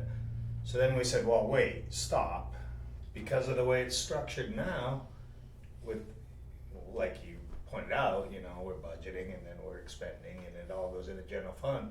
So we said stop, and then we told them use that money to start, fix the roofs, redo the, And that I But- can see, but if it's for specific expenses that we have, we should be able to, well, that's the question that I was gonna ask, is that a better way to handle something like that? When you have so many fees at the transfer station, should it be tracked on that side rather than budget this much for tires and this much for, Mm. should it be? It- Would it be better as a bookkeeper? So Or is it just more have- complicated? well, Just have everything go in and out of the revolving Yeah, account. that would make sense. yeah, Well, like I don't know why we have all But then the the- trouble, like so as a community, we subsidize our transfer station. Mhm, Like it doesn't cover its own costs. correct. Yeah, so it's just that's that element of. But wouldn't you wanna know, as a board, especially you guys being the CEOs of the town, what money is being spent for, out of the revenue that's been received? Mhm. Instead of just keeping money in an account, just sitting there and taking all the money out of the general Yeah. fund. Yeah. You know, and if you could, maybe it's at the point now where it's self-sustaining, that revenue account. So now the general fund doesn't have to pay for the tires, the general fund doesn't have to pay for the bags. But it would Still have depend how revenue. that, What's that? it would depend how that revolving account is worded. Right, I get that. Yeah, And that's why I was that's- going to the that's trustees the- to see what that was all about. Mhm. I look forward to hearing what you guys have to say through the budget process. Here's Yeah. above all, this table, we listen, you guys are subject matter experts and would really like to, give any more clarity, to ourselves and the community that's possible. Yeah. And make it less daunting of a task. So, the challenge is, we have a good handle on the expense side. So, for example, we know that we planned $82,000 to get rid of, tires, recyclables, batteries, so we know that. What we don't have through BSNA is the ability to go back and say, how much money did we get In for that. in the, exactly. So, with some digging, Mary can find out the count has, $80,000 in it. But we don't have I don't a know line by line what comparison that those- says, we spent this and here's how we recovered it. And I think that's the bigger problem, and that's what Mhm. we've got to address, is the Right. fact that Yeah, So did you say a receivables module? Is that what you're? Yeah, yeah, so we have a receivables light and a cash receipts light, sorry,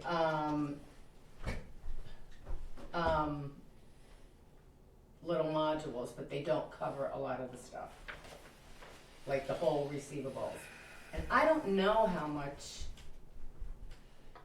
I don't know what both modules really cover. So like, maybe we just need cash receipts because we don't have that much we don't bill out that much, right? yeah. So I think that's a whole separate discussion, is Yeah, we're gonna it's need to. just- And that would be through the treasurer's office, right? Yes. Because they're the Yeah. And money Carlene in. and I work, so Carlene gets money in and she puts a lot of it right into the general fund. And then she has Nancy do journal entries, which I think if it was set up differently, we wouldn't have to do all that. So has the treasurer's office used the receivables part of our computer program that we invested heavily in at all? We don't really have, no, there's no account set up, there's no anything set up on receivable side. When I called on Friday and asked BSNA if we had it, could somebody show me, they said we only have the late version, which really doesn't cover a lot of stuff. Mm-hmm. I was supposed to have somebody call me back, I still haven't heard from them. Talked to Pete Kelleher, cause he's waiting for the account rep to call him too this week to go over their end of stuff. So if I don't hear tomorrow, I will call again on Thursday or I'll touch base with Pete tomorrow, but. Well, because the reason I ask is that I've kind of, seen that way, because you're still getting kind of paper reports like out of that office, and then not having that full view of what we should, like in the computer program is the whole point. Office. Yeah, the treasurer's office. And an issue came up last week in building, which in theory, building would have been able to see everything, but he couldn't see it all because that end of it was handled by hand, I guess is the best way to put it. And there's a reluctance or an inability, it seems to be, like to transfer up to migrate up to the computer software. But now it's creating problems with our building department, with our clerk's office, like we need It's always that. been a problem. Yeah, but we need it more than ever now because Right. we're not doing anything by hand except for that part of it. Right. I don't know how to best articulate that, but we really need to get them like into the program as well, so that we can Suggestions? get a full view. Mhm. Yeah, Yeah. not just Suggestions, we cause paid for I've extra tried. training for them and everything. yeah. Yeah, I don't know what to say. Yeah. I'll take it back to answer my own question. We have the answer right here. To establish a transfer station revolving fund for the purposes of supporting and improving services at the transfer station. So it looks like it would be authorized to be as self-funding as possible. Right. And then whatever had to be subsidized through taxation. Mm. So that's part That's of a the problem task though. though.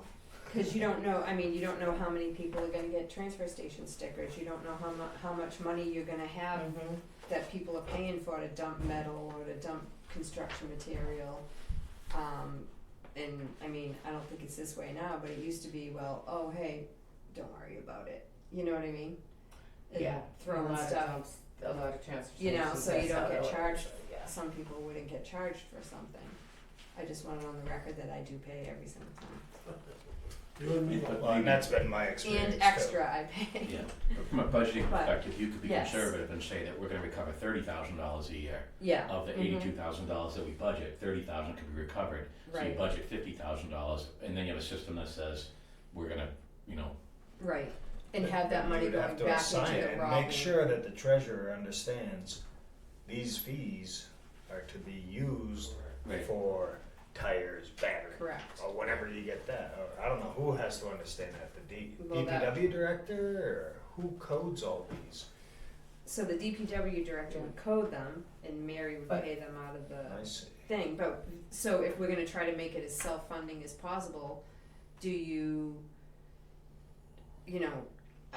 until the account goes empty and then you hit the budget for it, or can, you know what I'm saying? I do know what Like, you're saying. how would you, cause if you And- have no way to predict the revenue, I would just say that of the line items that we have, we assume $30,000 would be, or maybe the right number, but say $30,000 is gonna be recovered. And then you just pay your normal bills for every other account line, like we're not gonna be recovered. right, And then if there's a surplus, then we deal with it at that point, but. yeah.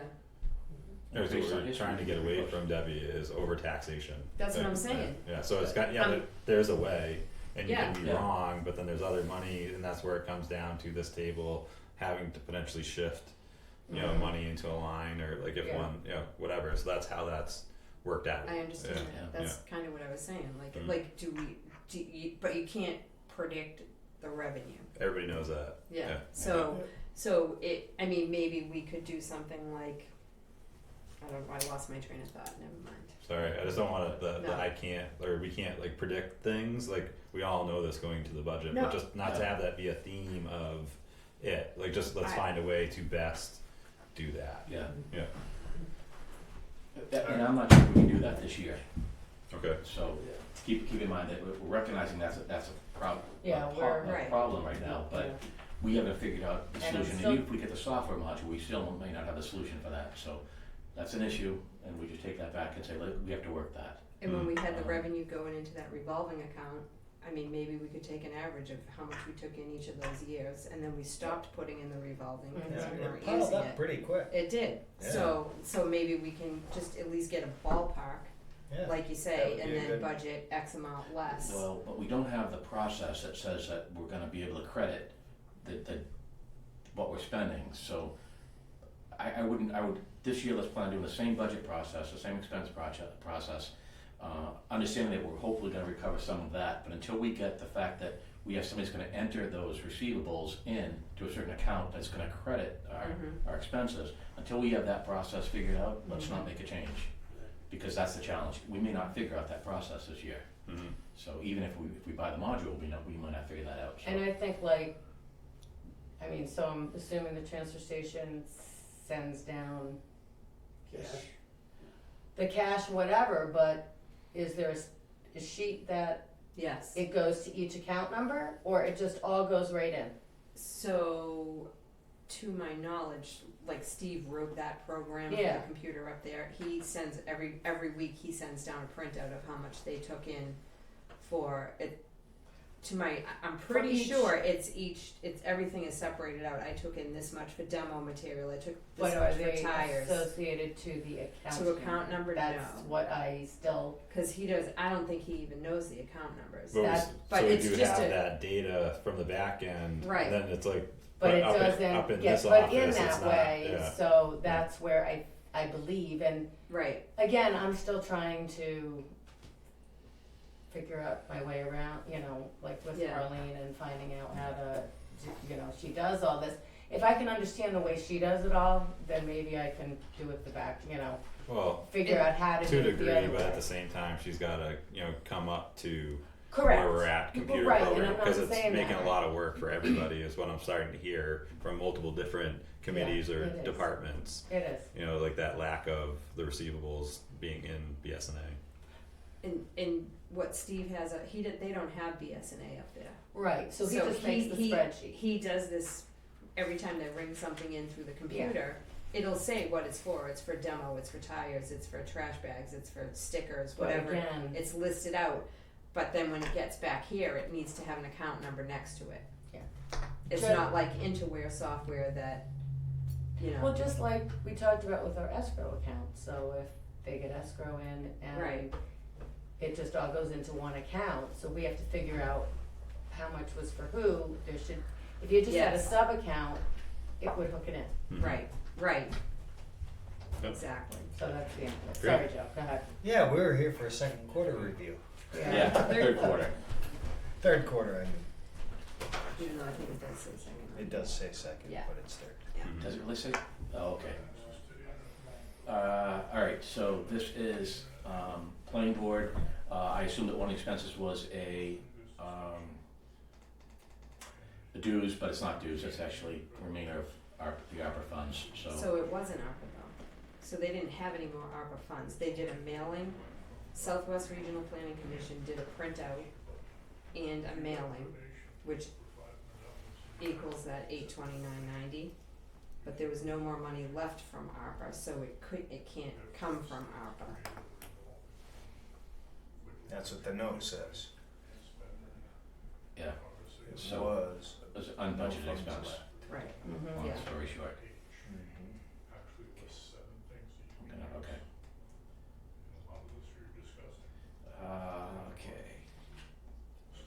Okay. GGB maintenance, so general government buildings, we pulled the maintenance budget out, we said we're gonna take this from the maintenance fund, we did that last year. We've accumulated $18,000 in funds or in expenses for that fund. And if you look at these, you know, Jackie's, and I don't know, you know, beyond the descriptions here, but Jackie is police department. Cintas is usually those security locks, not security, medical equipment lock boxes. So DPW has a budget for those. Cintas is also uniforms, but if you scroll, so certainly. So Jackie's doing the cleaning. Jackie's doing the cleaning, so their At the supplies, place. Oh, they there you check go. those all out, That yes. could be custodial, that's good. Yeah. So Cintas shouldn't be here. I know Mindy has one of those lock boxes under pool too, Yeah, labeled Yeah. exactly that. Yeah, way. They all yeah, have there's one up here, there's one down at Yeah. DPW, there's one at fire. All the departments have them. yeah. So just by scanning this, there's a lot of things that we probably should not have put into that account. Certainly, fuel, this is propane.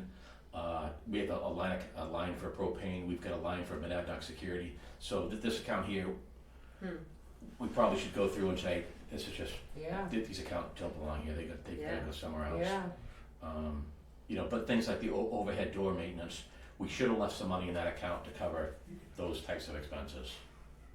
You know, okay, so this was a good one, this is worth spending some time on. Yeah. We're not gonna fix anything here today, but mhm, there was a lot of purchases here that I went through and I said, well, let's just look at these and figure out where they're coming from and, you know, so all the Jackie originally, she was paid out of AP, so she should come out, that all should come out of custodial services, Right, of Jackie's expenses. correct. So, and we do an account for that. Yeah. so Yeah, That's should certainly not what maintenance. they were put in. Yeah. And- So I think we changed it when did they go to, she go to payroll?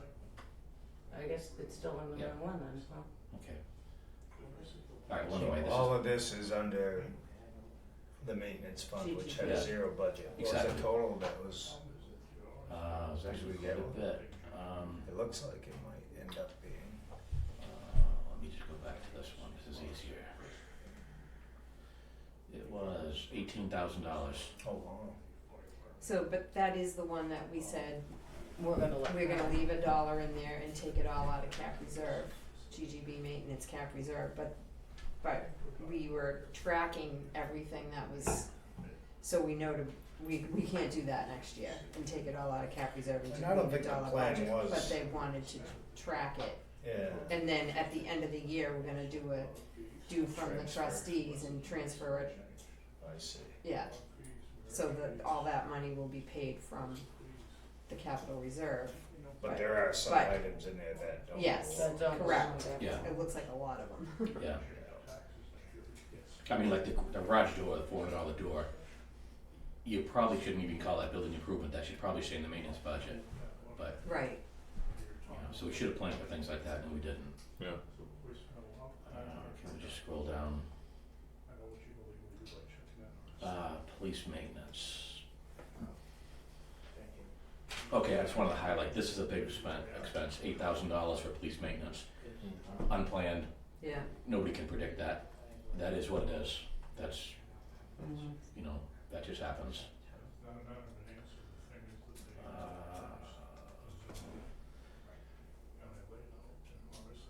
Oh my God, I can't even tell what this is now, I'm sorry, let me go back. Okay, fire office supplies. Mhm. And my comment here was that, you know, we're spending a lot of money. I absolutely hate spend dynamics, it's credit cards.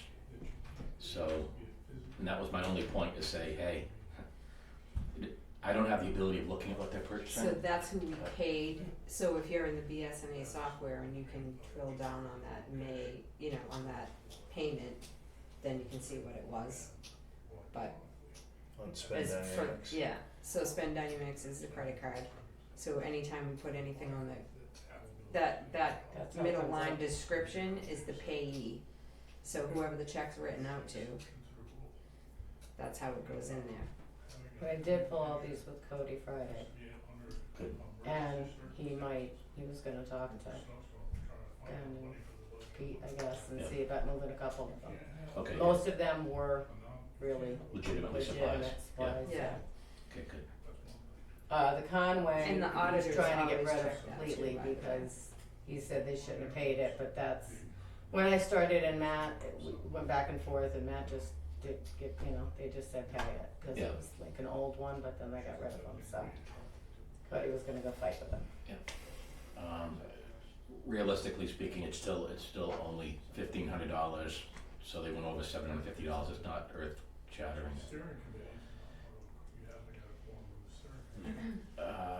BCS, building planning. Yeah. Okay, so our software is more expensive than we budgeted. I know that I helped Jen with the budgeting last year, and I knew that Pete was new and Jen was. If we could just pause for a second. Alan and Lou. You want me to shut the door? No.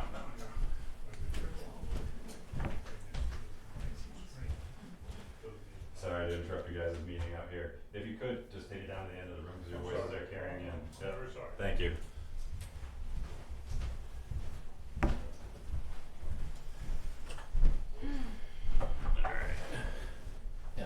So for building planning, the software, the yellow is what we actually planned for, these modules. That's pretty funny. And right, so for all of the BSNA software pricing is right here. This is the one we got for the building department, 2540. So that's what we budgeted. We didn't budget for these. So we'll just have to make sure we catch that this coming year with our budgeting. And then I we're, wonder what that was for. Yeah, that's a question for Pete. Well, I mean, why would it be for Pete? I This can is, look up building- tomorrow and see. Building permit department. Yeah, but if it's software, he probably wouldn't have known about it anyway. You know what I'm saying? Can you scroll back over for the dates? Yeah, he wouldn't have had anything to do with that. I don't know what that $1,700 is though. In July. Yeah, no, I think it'd be good, since, Pete's the, Yeah. sole person in the office now, especially like for him to become a little bit more intimately involved in this end of it would Oh, definitely in the be budget, highly yeah. beneficial. Yeah. But, All right, and I jump so down. we should look in Mary and see Mhm. what those were for. Communications, AT&T Mobility, we got a What? $610 bill from AT&T for August. Is that the one that should have gone under fire because they ordered his iPad Maybe. and it got I don't charged to know. here? So, Possibly, We can look Yeah. at that. yeah. That could possibly be what it is. And that's gotta be it. That was August. Yeah. Yeah, okay, that's it.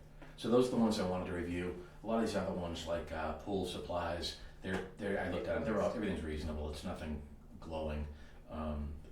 We just have to make sure we use the data that we overspent and plan better next year.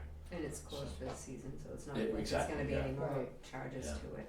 So, and I went through everything that was high and it looked, welfare, yep, we're already overspent. We probably have more coming, that's an issue, there's Mm-hmm. not much. Statewide. about that. No. Yeah. Yeah, And some of those though, were from 2024 too, on the welfare, in the beginning of the year. So we're caught up with at least City of Keene and now it's Southwestern. But, yeah, so they were all kind of screwed up, so we just got that straightened out last week too. so we could have taken it from the previous year's budget and left We this talked line about alone. that too. I can actually pull and see exactly what we did Yeah. from 2024, but some of them were kind of messed up, so. Mhm. Two places were billing the same thing and they weren't talking to each other and, yeah, somewhere along the way some of them got missed. But we're up to date now. So I was just going through on the BSNA, you can actually see with the BPO that was on July 30th. Yeah, but it raises a question on me. Was that purchasing software or was that support? Because it's a I think it's support. $1,700 fee for support. I think Do it's we support. get any kind of support from them Yeah, with we our do get subscription? support. Yeah. But I thought it was something different, if I remember correctly. It says BPO computer support, Yeah. and that was $1,700 for. But it's That a was little bit July confusing 1st. because then underneath it says BSNA software. Wanna go pull it? Yeah. So, but anyways, Yeah. Alright, I I'll s- look at that. Look I it up see. now. Yes, I haven't played with it much, but I do see what Joe said when we first got it. Mm.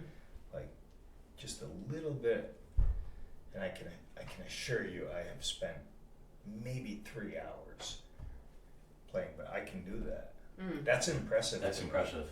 Yeah. that I can go and say, oh, Yeah, Right. it's, once you know, Yeah.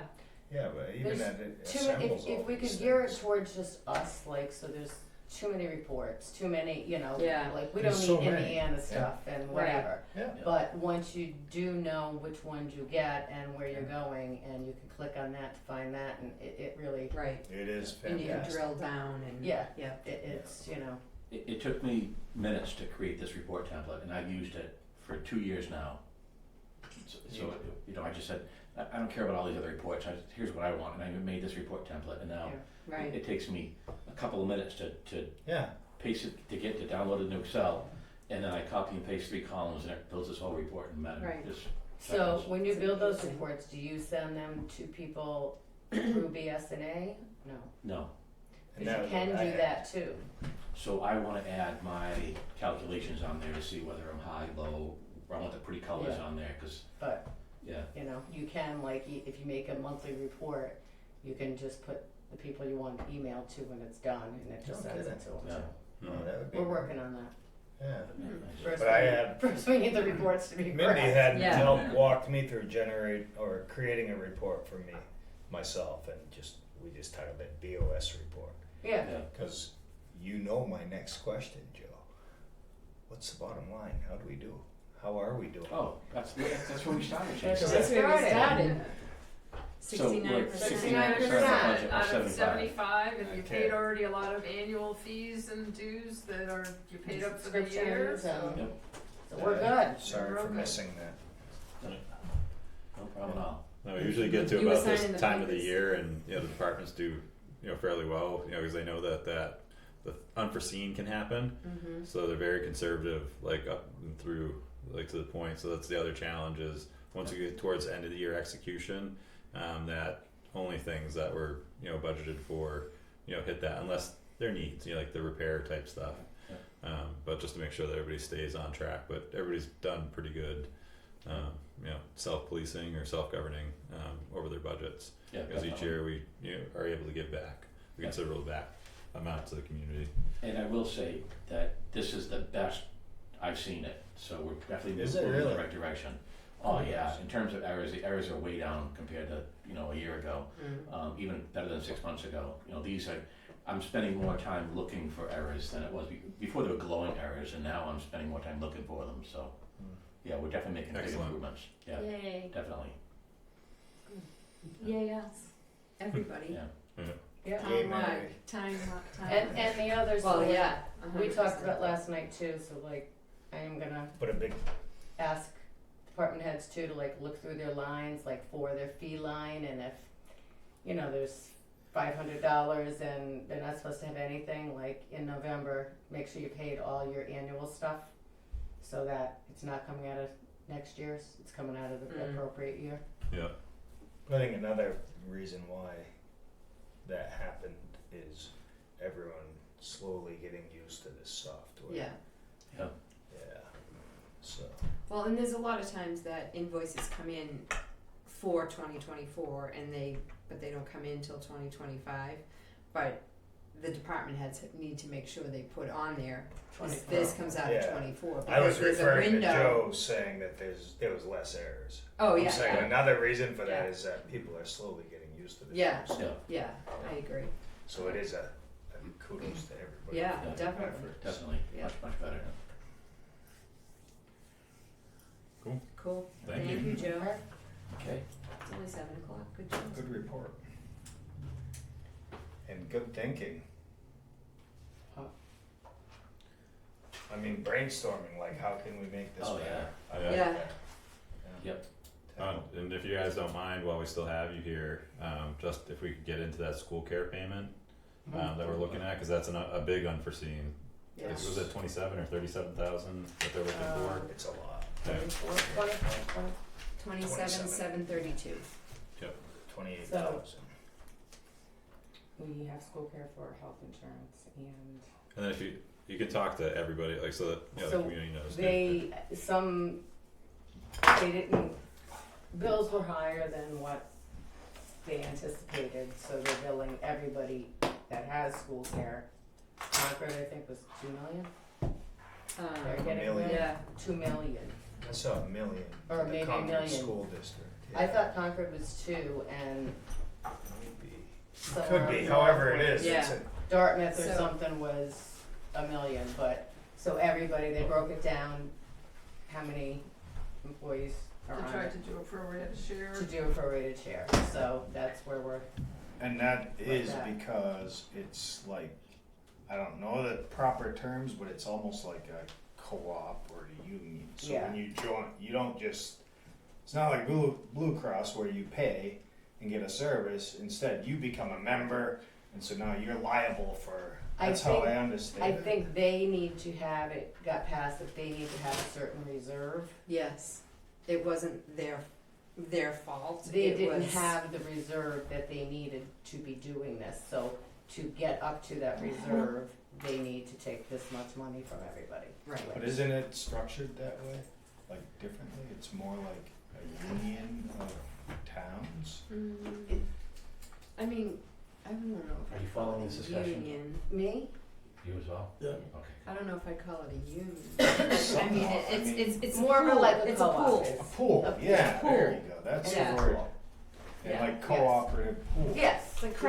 crowdfunding. And so then everybody is liable, where if we were purchasing health insurance from a Through- company, yes. they could never do that to us. They would Exactly. just Right. go bankrupt. Exactly. Right, And so I Or they'd think have that, to warn you of a rate increase and then you'd elect whether But- to keep that. exactly. Right, provider but or they not. couldn't do that, like, cause we have them starting July. So we're getting this bill now and have to pay it by December. right, So Their we did fiscal. not get an increase until the next year. yeah, and their, Under Yeah, that and contract. that's gotta their be fiscal something. we're calendar, so for But us it's not expenses are getting so outrageous with medical Right. that that's why. no it matter is- where you go. But it seems like it's something that definitely is what you revisited, is So- health insurance. I did put into a talk to Debbie, so we are getting See if you're some around. quotes from, which is kind of what Mike was talking about. So we want to talk to you guys about, we pay a lot of money through Aflac for short-term disability and all of our benefits. So I believe Health Trust, we could get it cheaper with them, even if we as employees pay for it. Like just the short-term disability and that stuff I'm talking. But, so we were gonna talk to you, so that's where it kind of started. So I just said, give us Yeah. a quote for everything. And when we get That's that, good. I will let you know and That's awesome that We- there's already Mm-hmm. movement looking at it. we can sit and, What are our you know, options? Debbie and I can That's talk and. really and- encouraging to hear. Yeah. So, just to see what's out there, we also have, Colonial Life coming next week to talk to us about the same as we get from Aflac, so just to see Yeah. comparable prices and stuff, but like, And would we be able to see all the different features so we know if we're getting apples to apples or if people are Yeah. losing, No, you yeah. know, Yeah, yeah. certain health Yeah. coverage in Yeah. any way? So this is Just the so problem. you guys are totally informed with Right. what you're making Yes. decisions on. exactly. Why we originally switched was because everyone kept we had Health Trust before and everyone was complaining and like I'm gonna leave, I can't afford my prescriptions anymore, so I gotta go somewhere that has, because they didn't cover a lot of, like cholesterol medicine, diabetes, Really? like, yeah, they When I was they were on Health spending Trust, it was so phenomenal. so much out of pocket. Well, maybe it was the plan we had, I don't know. Because we But were everyone offered complained two about different it. ones, and like for the younger guys, they took the least amount high deductible because they didn't get sick a lot. Right. You know, I took the plan with kids and whatever Right. that were $5,000, $4,000 deductible, whatever. Yeah. But once that's spent, then and the premium is lower, all that Right. kind of stuff. So, but they pay for everything. They didn't for Yeah, here. well, it'll be interesting to see where, So- where you guys come up with. And I like, did tell for her, information. just send us all the plans, just Right. whatever, and all the benefits. And I wouldn't, go too headstrong into, pressing the panic button necessarily, because Oh, no. this is an instance where this scenario didn't work out in our favor, but it has worked out in our favor too. Yeah. Like, Correct. Normally so they it's send kinda- us a refund though. Yeah, there's like a They'll rebate send to a it. rebate every Right. year, but So and I can understand No, if they that was have to, put- we put bring their this- reserves up and we're just off cycle with them. Yeah. But, now we'll know like the budget Yeah. forward too, but yeah. It's always good Well, to and look that's at why- new programs, but at the same time there's, there's always where there's good there's bad, and where there's bad there's good. And And, Right. everything. Yeah. Yeah, Everything. you gotta always weigh it. yeah. so the school care assessment, did we want to, We're there's looking- kind of been the TA email chain thing going around about it, and most towns are either gonna use their unreserved fund balance or just take it out of the budget of, surplus budget for 25. So no It's one kinda, really like, mentioned funny. using that emergency thing. Cause it's Yeah. only ours is only $27,000. There are other, Jaffrey's I think was like 80 something. That's It not was- only, that's almost as much as our town office. I know. The BOS pays for health insurance. I know. So, So either way it's the same, to me, exactly, but I agree. so it's kind of funny because I think that people are looking at it as an insulator to take it out of the unreserved fund balance. Yeah, But then you almost feel the impacts quicker yeah, that way. yeah, Because if you take it out of that balance, then this year that tells us exactly how much less we can give off taxes, like based off of what we saved last year, like what wasn't, executed in last year's budget. right, So then that impact, even though it's an insulator, would happen this year versus if we took it out of our budget, then it, brings it forward to next year's considerations of Right. taxes. So either way, I think the unreserved fund balance would be a better way of ripping off the Band-Aid, so to speak, and then we'd just be able to give less to offset taxes next November. Like That's it's because you're not gonna be selectman. yeah. I would say that, I wouldn't have thought that way. I understand what you're saying about the fund balance, Mhm. but I would say if there's money in the budget, shift it, done, Yeah. Yep. We can pay for it this year. comes out as another note in Joe's spreadsheets. But did you guys have any thoughts Yeah. on that initially, or? I hate the fact that it could go up and it could, I don't like the flexibility, I'd rather have a fixed number myself, but I understand what the benefits of taking that risk, so I'm good with that. Hmm. But I recognize the benefit, I just hate the flexibility. Of what? Of knowing that maybe a $27,000 charge hitting us next year that we didn't plan for, that just, Oh, yeah, we're talking about where should we pull our funds from this year, cause we don't Right. have a choice. no. Well, and right, that's right. indifferent to him. It's just he doesn't like that whole thing. Yeah. Like he Yeah. just be Oh, done with a yeah. $30,000 bill or more. Yeah. Because It like was the school, determinism. Yeah. the school, I'd di- rather not be yeah, the surprised. school district is 410,000.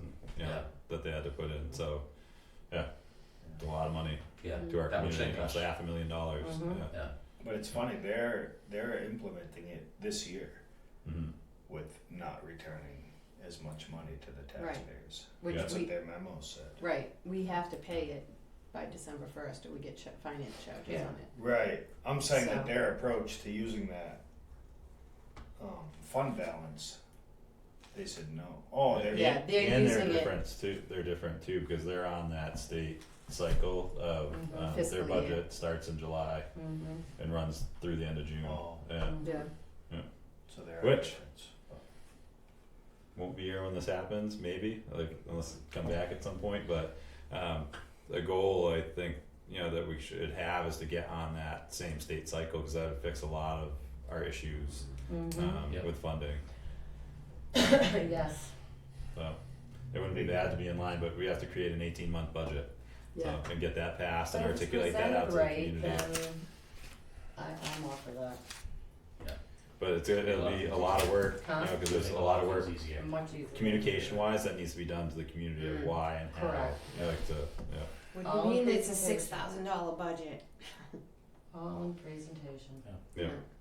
Well, we try that too, and sometimes that, Yes, but I'm just saying, you know. yeah, it's- I mean, Well, it, thank you. it would be good for Hopefully, Uncle it's to. very encouraging, like hearing the team, you know, Yeah. re-up and renew and, Yeah. so it's good and new Yeah. members come on.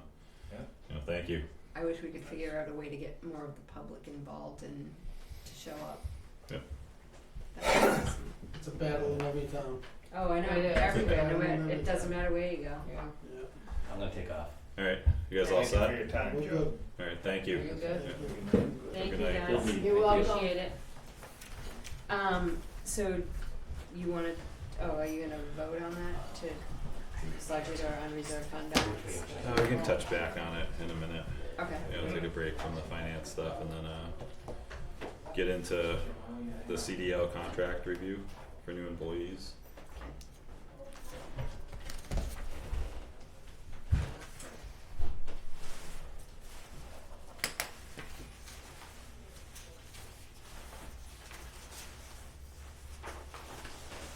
Thank you. It was Thank nice to meet you. Nice meeting you all. Thank you for volunteering. I'm happy to. That's awesome. Love it.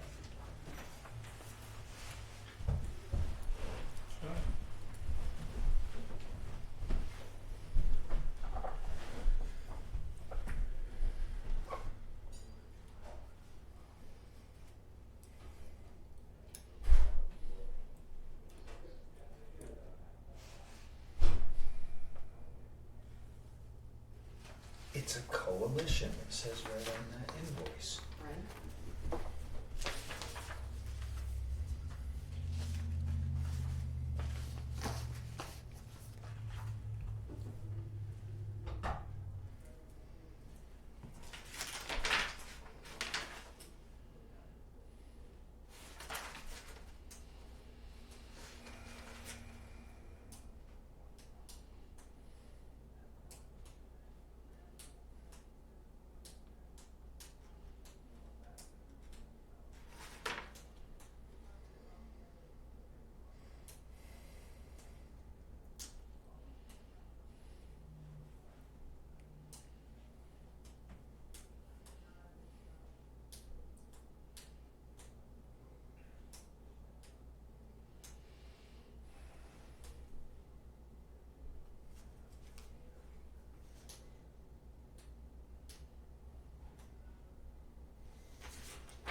terms of continued employment section 1.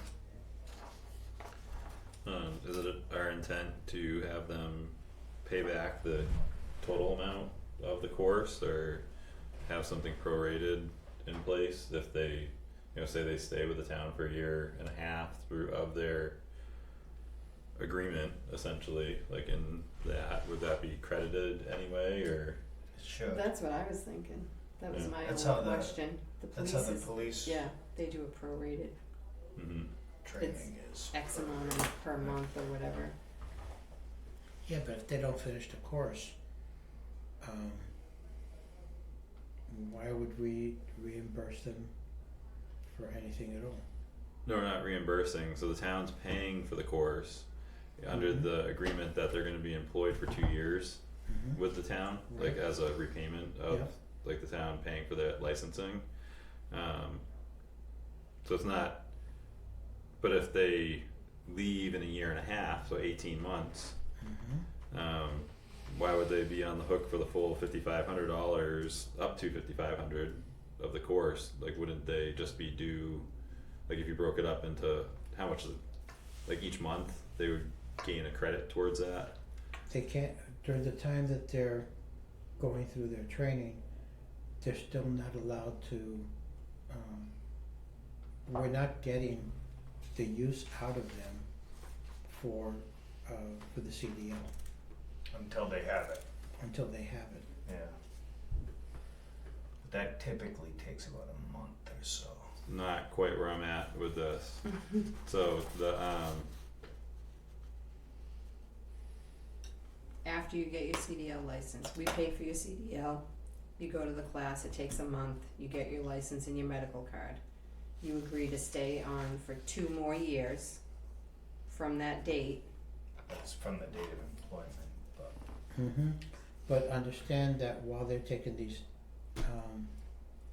the CDL course,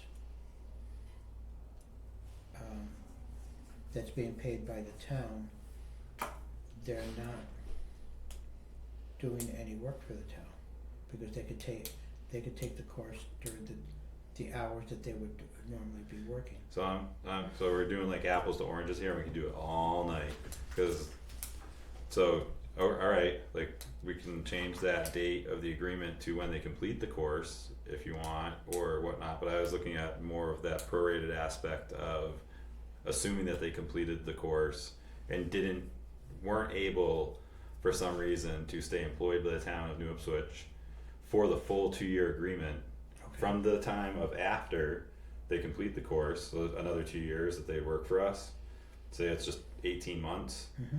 then is it our intent to have them responsible for the full 5,500 or just a portion of it? Like, would we prorate it and give them credit for the time that they did complete with the town? Totally agree with you on that, and that one should be prorated. Under that scenario, Yeah. that would be a prorate. Mm-hmm. But if they decide that halfway through the course that they don't wanna work for the town, and we've already spent $2,500 of that 5,500, why should we be responsible for? in fact, we would have spent 5,500. Most of them are Right. up front, Mm-hmm. so that That It's actually should be there. in there. If Well, the employee I mean, the doesn't complete the 5,500 is gonna be course, paid up front. yeah. if the employee terminates their employment or doesn't complete the course, then they would be responsible for the Mm-hmm. during that time if they didn't complete the course. And would they be responsible for a prorated portion or the whole thing? The whole thing if they Yeah. didn't That, complete If and they that's what drop I out was of getting at, class. yeah, Mm-hmm. So that should be added in there. yeah.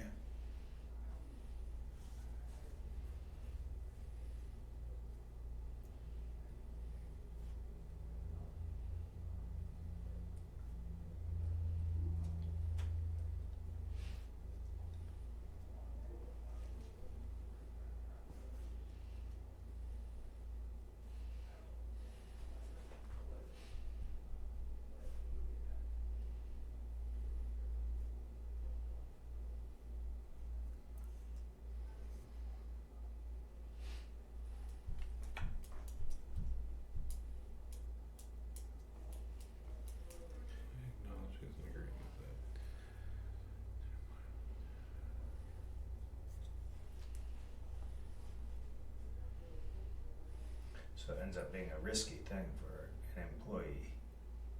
Like, they gotta count the cost, if they can't just drop out of it. Yeah, If they do, they're out the hook. Right, trying to, cause that 'cause- third paragraph's kinda worded that way, so what adjustment do we need to make the third paragraph just to have that, and then we'd slip in a new number 4, which clarifies the prorated part of it.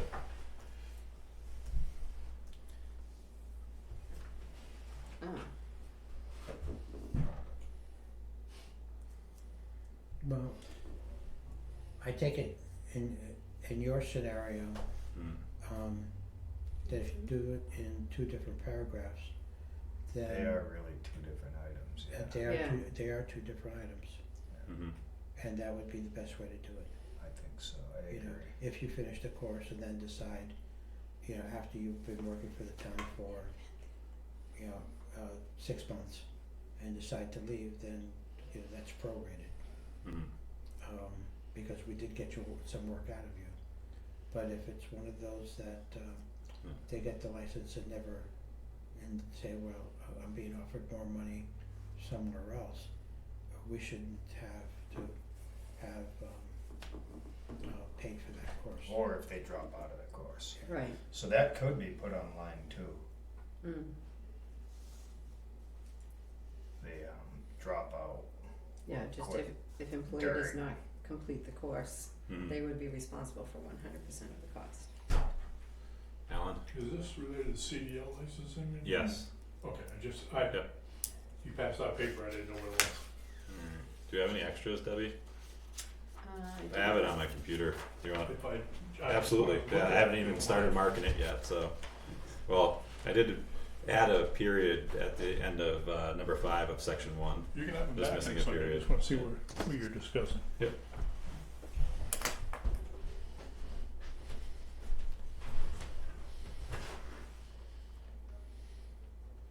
Yeah. So I think it could be like, in the event the employee does not finish, Complete.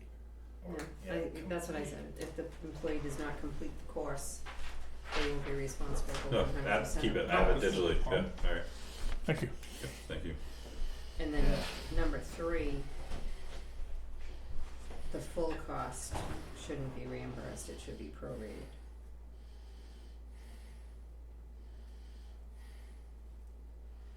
Just change full cost to prorated. Well, figure out how to throw that in there.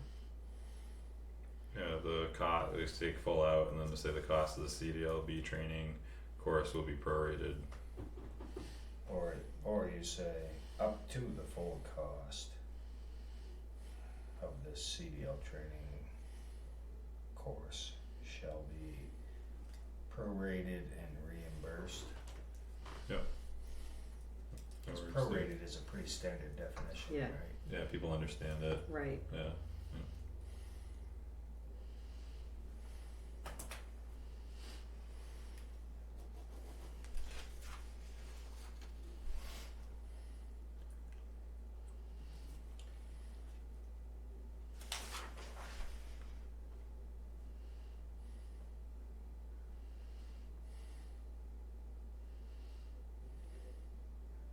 Is that all you had on section 1 there? That's for section 1, along with that period.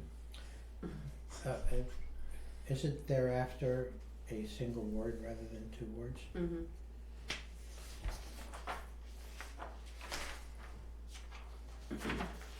Section 3, I'd like to strike out the last 2 sentences. I understand where it's going, but I do agree that it's not worded correctly. Because sometimes people elect to have classes on the weekend or outside of work hours. And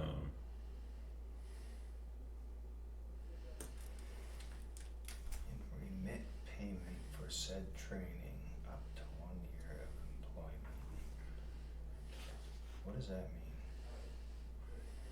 The town agrees to enroll the employee in the CDLB licensure course and remit payment for said training up to 1 year of employment at the discretion of the DPW director. quite understand that. So I think, just from a very brief conversation with Mindy, she was saying that with their new hire paperwork, this will be in it if they don't already have their CDL license, so they'll have to sign this up front when they get hired. And if they decide to, within 1 year of being employed by the town, then, you know, because we've only been budgeting for 1 CDL per year to pay for. So if he hired 2 people and both of them needed CDL, one would be 1 year, one would be the next year. What I think that's what they're getting at. Once you've been employed during that first year of employment, we'll send you to the CDL class. I think. So I just need clarification on that Yeah. too, yeah. Cause it could go in a few directions just on that line. Mm. Why would it even, Yeah. Why would it even? why would it even be necessary? Cause it spells that out in section 1, Yeah, that the town agrees to cover the cost of the employee. And number 4, it also says you're not under any obligation to do it. You don't have to do it. You don't have to take the CDL. Yeah, I don't know. So I don't know. I do think that this, I have seen it come through in the time cards, that we pay people Mm-hmm. to take the class. mm-hmm. Yeah, we And pay them the so- regular hourly rate. I think if that's been started, then we can't tell them, if you found a class that only has night hours, we're not paying you. I don't Well- think that's right. Well, not to go into overtime though, You can't go into overtime. so they could That just keeps- offset, yeah, their Yeah. regular schedule. But offset their schedule just Right. to keep the playing board. And what about mileage? Mhm. We don't specify mileage, I think we paid the last person who did it did we? mileage, I believe. Jeff, I think. Well, that would be probably spelled out in the employee handbook. So, it is what it is. Unless they take the selectmen's limo. The green truck, The one that's out there for sale. be a fitting one too, Right. Leave the plow on. right?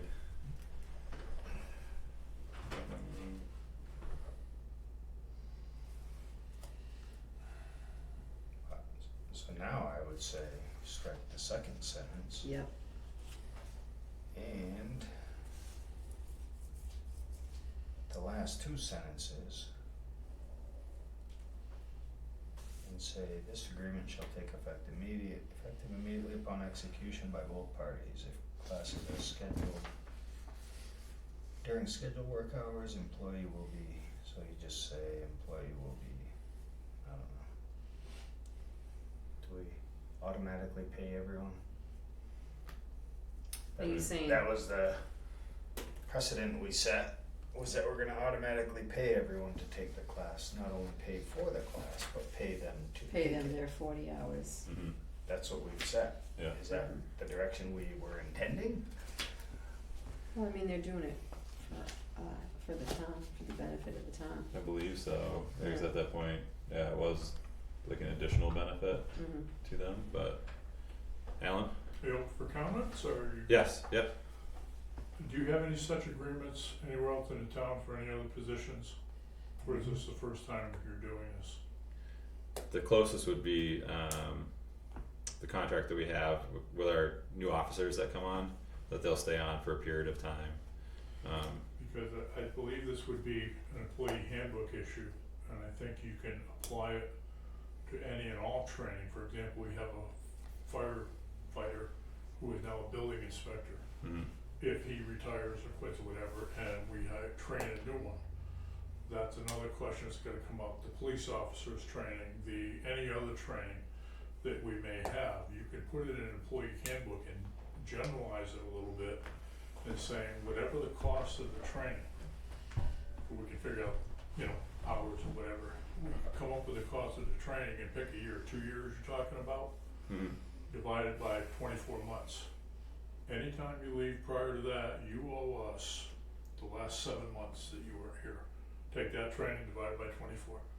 Regardless of what training it is, anything that's marketable, I'm not saying, we sent you to whatever class is part of the general training, but if we upgrade people, if Mary wants to become a CPA and we determine that's a good idea and she charges, send her to CPA school, we can take her and say, you're gonna work for the town for 2 years and every month you leave, you owe us 1/24 of that cost.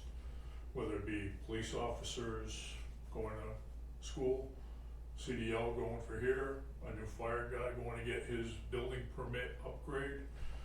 This is not routine training, like having to go to a CDL course, but I have to once a year go and refresh. But to give somebody a certification that makes them marketable elsewhere, we want them to stay here.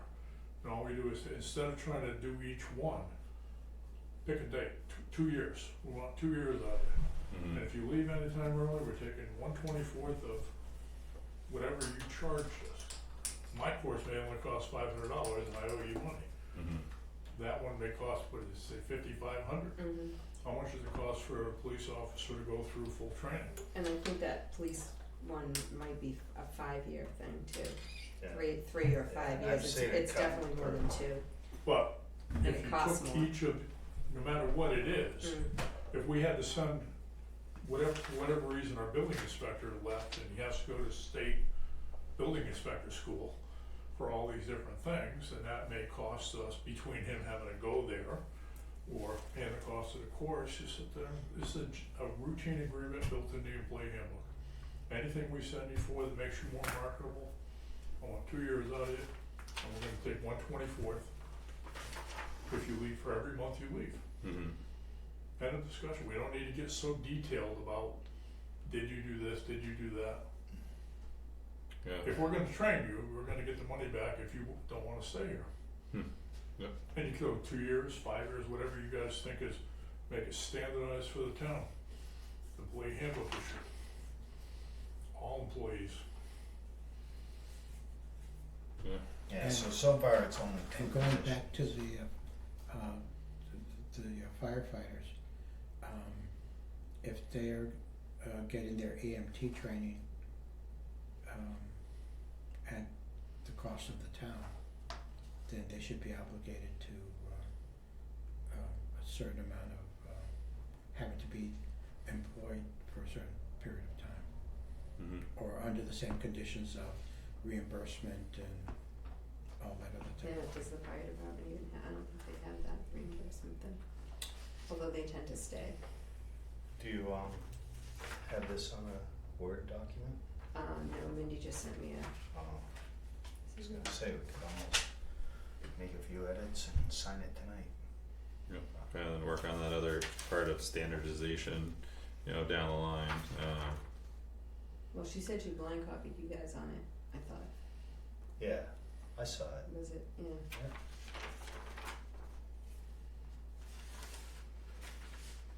But then this wouldn't be a part of the hire packet necessarily. That's what they want it up front. It'd just be something for them to look at. They wouldn't have to sign it. Something I to don't think that's consider. what they want. Well, but it doesn't make sense to have it take effect immediately upon execution. Right, Of this because agreement, cause you don't know because- when they're gonna take the class, and they only offer it certain times a year. What do you mean? Well, if it's more informational, or just so that the employees can acknowledge it as they're brought on, that this is the policy. Handbook And then when policy, they actually essentially, get it could be signed like just to make sure people understood it. But then on the back, it says that it's an agreement that takes effect the date that you sign On the it. date written below, right. So you were saying to take out the town agrees, the blah blah blah, and remit for said training up to 1 year. Take that sentence out, Jason, that's what you were saying? We don't understand it, like that whole Doesn't make section's any kinda sense, yeah. Opposite, doesn't speak to what the spoken intent to this is. Well, I almost wonder if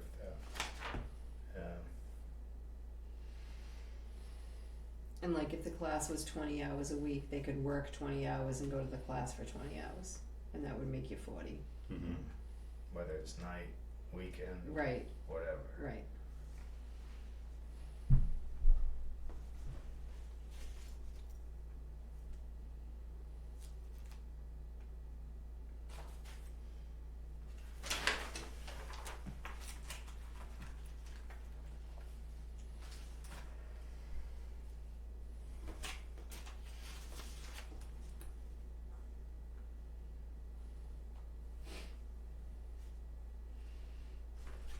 You may wanna add a disclaimer that if we lay you off, you're not responsible for paying us back.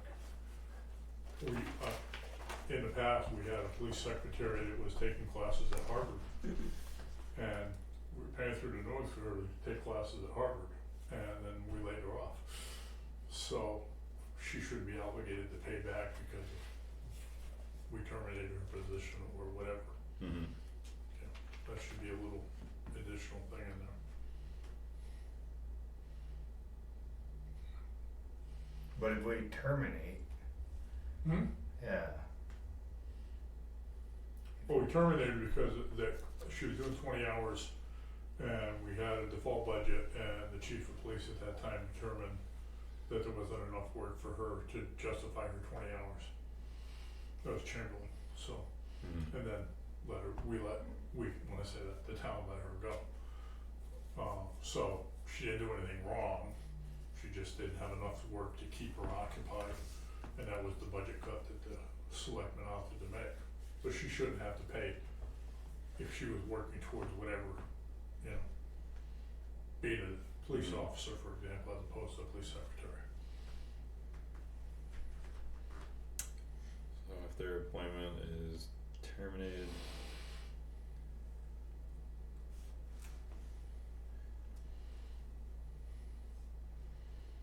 How do you word that?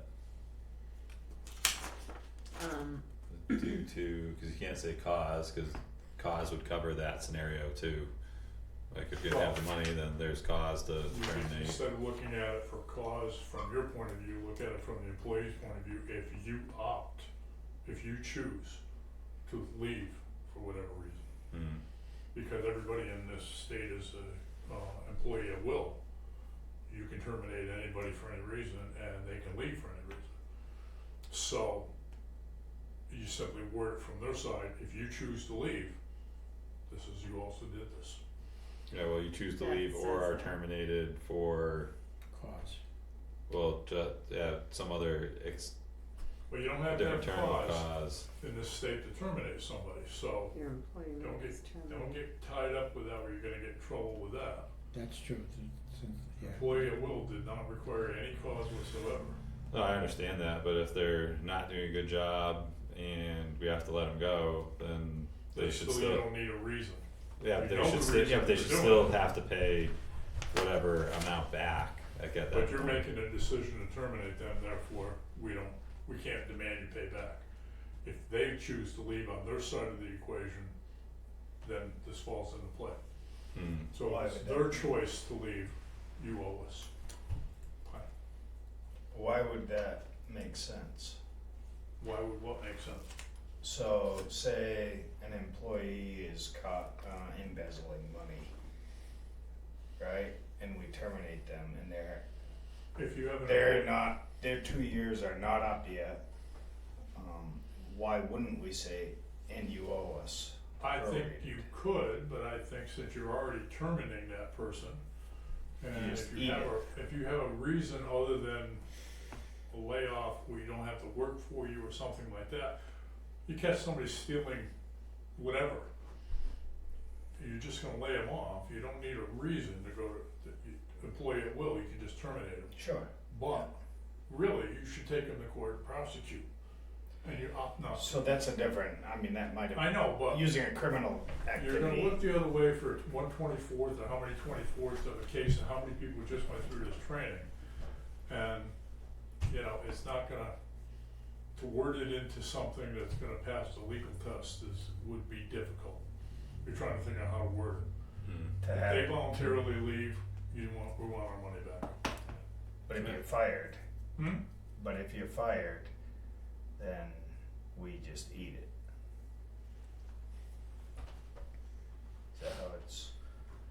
it's the cleanest, it makes the most clean sense, you know, like to everything, but I don't like it just the same, you know, cause I know some people that try to get fired from places too, so just, Mm-hmm.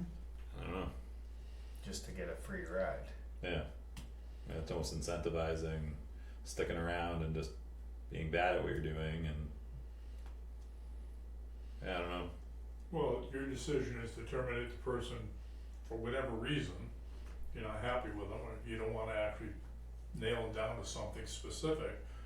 At an employee at will, you can just release them, and you don't wanna, you're gonna absorb that loss of what we just did as part of your decision. Because not only, you're out of person, we gotta hire a new person, we gotta recruit people, train new people, so on and so forth, alright, you took the loss. Mm-hmm. We're going without the body, we'll take the loss of how much they still owe us potentially on a thing.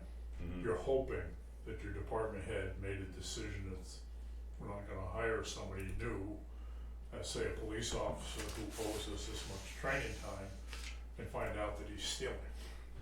We're hoping we make a better decision in the first place. Yeah. And if we did, it's, you know, on our heads.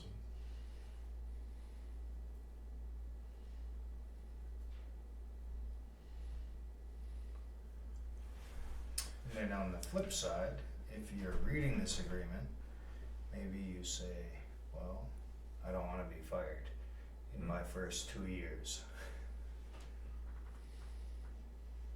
Mm-hmm. I mean, you have either way.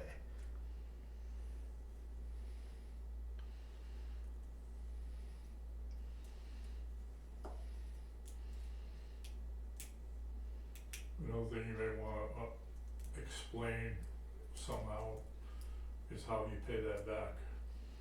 If I go to leave after one, if you say 2 years and I leave after one, I decide I'm going on to another job. Mm-hmm. Do I have to, do you get to deduct in my paycheck, assuming that I have enough there? Or can you also take vacation and so on and so forth until I paid off my debt? Because I may not have enough due me, especially if you're CDL, I'm not picking on these guys, but say I complete my certification, I'm all ready to rock and roll. Yeah. I owe you 2 years. Okay, after 1 month, I found a job over here now that pays better than you guys did. Now I owe you 23 months of pay at $5,500, but you don't have enough of my paycheck to take it. And I've So- seen the payoffs come from the police Hmm? office. I've seen the payoffs come from the police officers who have left early. Did we actually get it back? Yeah, Because another town may pay it, right? Correct. they may have paid it, Or- however that but whatever. worked. Yeah, Can you take his paycheck and his whatever accumulated leave time he may have, anything he has that he, you know, we owe him, that he may be able to confiscate? I don't think you can. yeah, that gets Yeah. legal. Yeah. That gets thorny I feel like I legally. heard that you To can't do garnish that. wages. I don't know Yeah. if we'd have, I don't know if we wanna spend that much money on legal advice Exactly. to word something It wouldn't like be that. worth the $5,000 because we No, pay more than that in legal Yeah. fees You to know- try to get it back. Going back a little bit is, since the state has that all employees are working at, are at-will employees, Mhm. shouldn't, do we have that same phrase in the employee handbook? I believe it is in there. Excuse me? I believe it is in there. Okay, It's like a In which preamble case- type of thing, like yeah, that. in which case you don't need a reason to let somebody go. Right, Yeah, Yeah. yeah, we're not going back and forth about that aspect, it's just the different scenarios of terminating versus them leaving and, yeah, with or without cause. And they can say that they're leaving at any time. Yeah. Yes, Lou, yeah. Yeah. That might be, I don't know what the harm would be in keeping it there. Mm. Yeah, I think we should just change it, to prorated either way, I agree. and.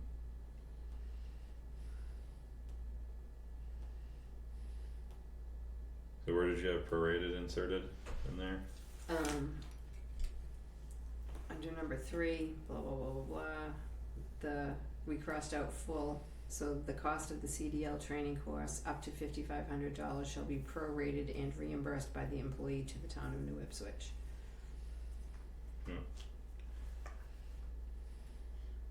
Just a little more specific to get to Lou's point he made early on. Prorated from date of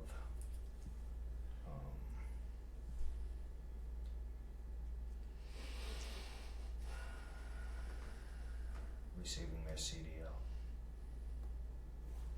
Oh, I thought we were putting that under number 2. If employee does not complete the course, they are responsible for 100% of the course cost. Just adding that to the end of. Well, that one there, if they don't complete it, then I'm saying, just what you read there, Mm-hmm. that up to $5,500 shall be reimbursed, or how did you word that? Prorated and reimbursed. Prorated from date of,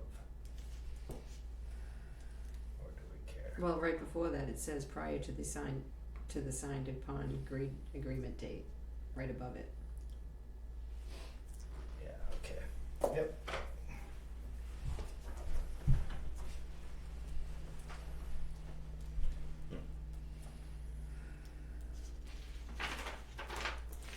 And then you're thinking, We need some clarity on number 3. what do you mean? Or did we, by taking those 2 sentences out? Well, I don't understand what, like, is this something that they're gonna have people sign before they go to take the CDL course? Or is it something that they want as a part of the hire packet?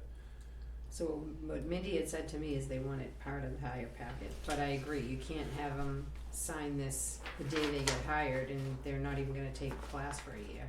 No. That doesn't make any sense. Yeah. Mm-hmm. You can do like an information, yes, I've seen this, I read this, and I know, and then when I actually, cause you can't even put in the date, Yeah, Right. you can't even put in a date from 2 years from when, cause when are you starting the class? And when do you graduate the class? Right, exactly. Yeah. So what if they fail the class? That's the same thing, they didn't complete it. Okay.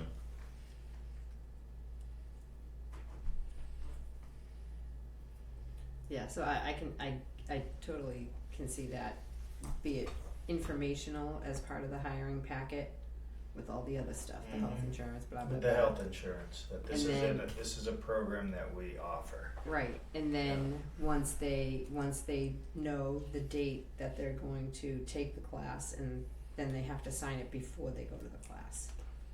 mm-hmm. Like when they're signed up for the class, they know whatever date that it's gonna end. Yeah. And they got that. Okay. So it could even be called on the top, employee incentive CDL agreement. You don't have to add words, never mind, I didn't say anything. I didn't hear anything.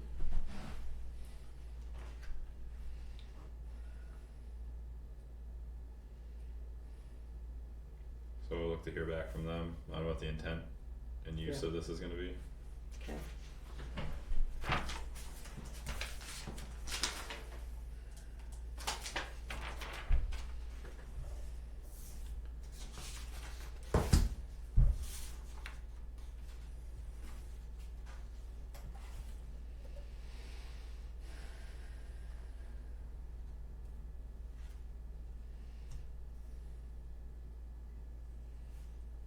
So actually, they should sign the agreement before the first day of their class.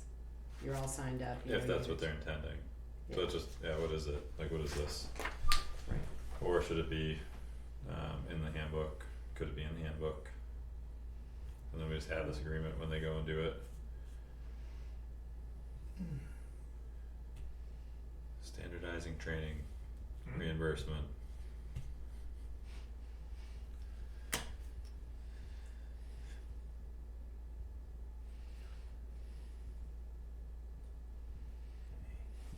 Then, Jason, since you got your handy dandy BSNA, run around, Can you see any spots where we can identify that whole amount that we could pull out of? Like is legal underfunded by $30,000 or? I might have timed out of it. Yeah. Let me see if it'll let I me just back printed in. one out today too. PD, health insurance, Is there still a lot in there? lot. Mm-hmm. Alright, They have $105,000 Yeah, cause budget. we were down to I can give you the most of the year. numbers. Cause they were down to. yeah, And they budget for the unknown, which would be full family plan. That would be the obvious, easy target. I don't know how that works. cause with the healthcare, do we pay everybody's healthcare in one whack?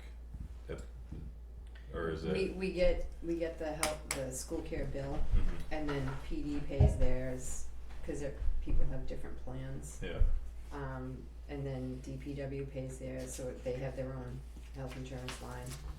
Town office has their own health. yeah, but is that made in one lump sum payment? Or is it In one weekly? check, yeah, Yeah. yeah, we send school care a check. So what I'm getting to is And- nothing else should come out of this line that Jason's looking at, right? From PD. Well, yeah, for the rest of the year. Yeah, there's still 30 whatever percent. So they draw off of it each Yeah. pay cycle. Correct. So right So it's now not they one lump budgeted sum check. 102. Well, we send a lump sum check every month. I don't know what you're talking about. I'm wondering if the total balance is drawn off of, or is it something that We pay weekly off of it, alright, yeah.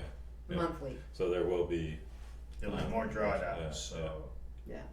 there was 102,000 budgeted, 67,000 spent.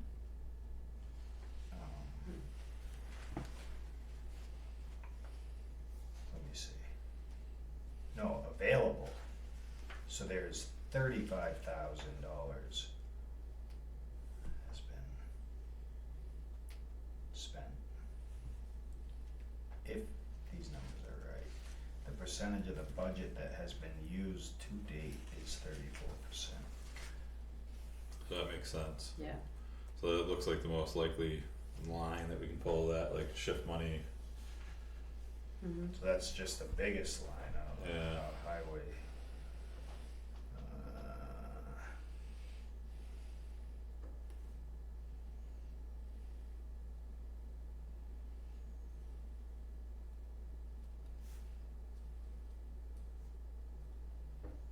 We could take some money out of Heritage Commission.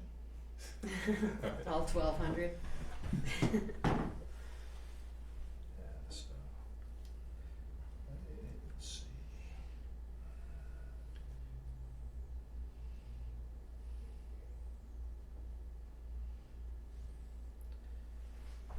US health insurance have used 78% of the budget. There's nothing left there.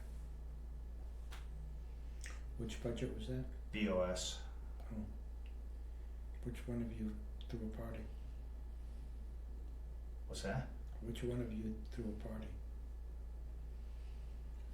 What? For Sorry. health insurance. Oh, health insurance, okay. This is a health insurance, we threw a health insurance I party. thought- Sean did yesterday Did you? and spent At the- 50% of our budget. during the budget cycle last year, There you go. we did a health insurance party. Well, and then Yeah, I'm still alive. we'll have 2.5 months of, oh no, never mind, she didn't have health. She only had dental. Forget that. Yeah, but you know, that is definitely, you know, it's a line that's budgeted for health Yeah. insurance specifically, and we Right. have money, and we're gonna have the money. Right, So Through the end of the year. DPW budgeted pretty much right on, they have 74% used up. Mm. So that's really the only health insurance line that has a surplus, Yeah, appears to.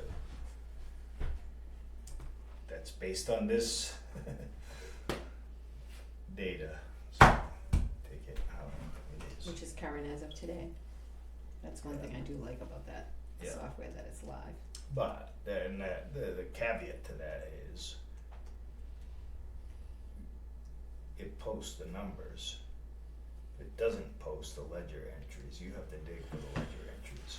So the numbers could be reflecting something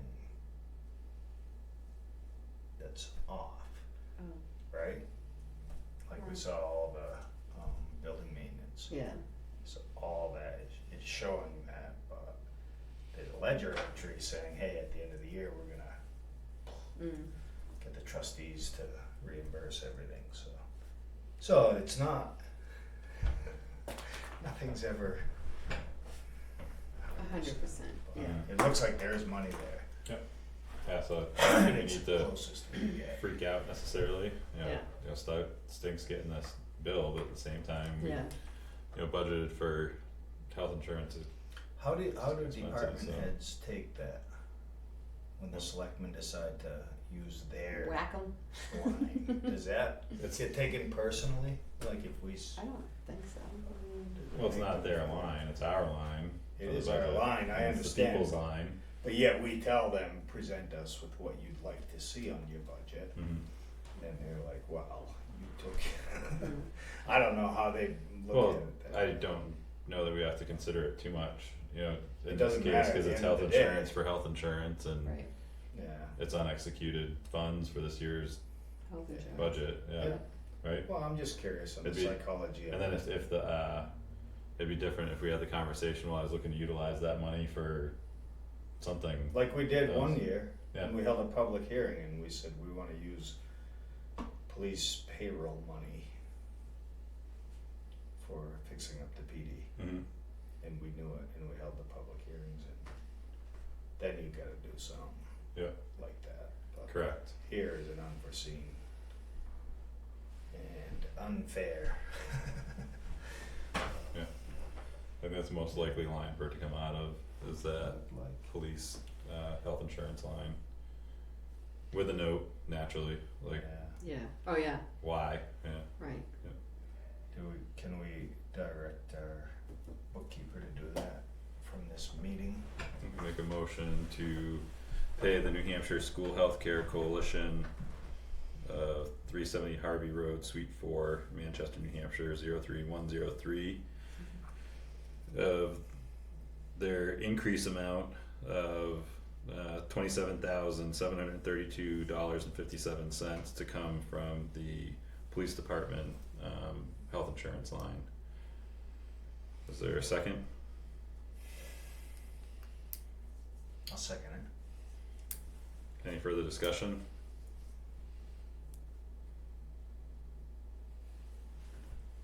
No. Hearing none, all those in favor, please say aye. Aye. Alright. All were in the affirmative. Cool.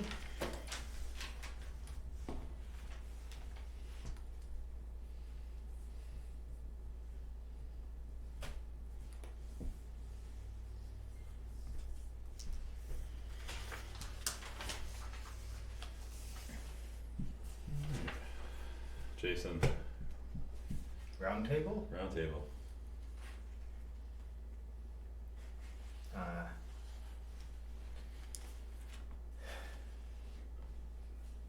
Intake fire brigade update, town garage update. I'll be asking So, Debbie for her yeah. roundtable if you ask me for my Right. roundtable. So we're still working on that Cypre petition for the Antique Fire Brigade building. I talked to them today, to the attorney's office, cause they need to know exactly what to put into that Cypre petition, what exactly the intention of the fire association is going to be, like, it's specifically, it can only be like a museum or to house, yeah, or the way that deed is worded, they're saying it's very specific. If they wanna have their, fire association meetings in that building, that's not allowed. So that's why this Cypre petition, we're gonna say, yes, we're still using it for fire stuff, but we're expanding the scope of it, you know? So that's what this So they need the Cypre. legalese of what the expansion is gonna consist of. So I sent an email to Ben to contact Anna, another attorney at Upton and Hatfield who's working on this. So hopefully he called her today and to get exactly what their intention for the use of the building is, so they can be very specific. And they would also like pictures so they can have an exhibit, Mhm. so. that's with that one, Mhm. and then nothing from. Nothing from JB.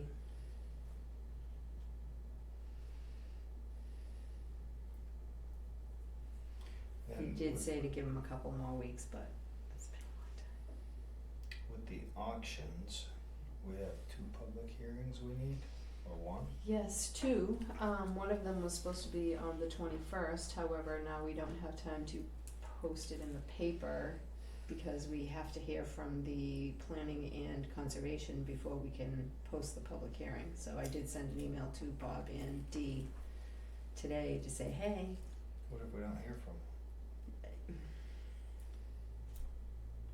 I did put the dates, you know, we were supposed to have the first hearing on the 21st and the second one on the 28th. However, now we're gonna have to push it to the 28th and the 4th, and we have to close by November 10th on those properties as long That's as not it good. all gets approved. No, I know, it's cutting it Good close, day. but Did one of the high bidders reach out to you about postponing his closing because he's gonna be away? no, No? Alright, he was supposed to reach out. no. Alright. So then, on the, I was just curious on the, who writes up the closings? Is that on the auctioneer or is that on us? The auctioneer's attorney, They're the ones they're that, doing it because they were much cheaper than our attorney. so. Okay.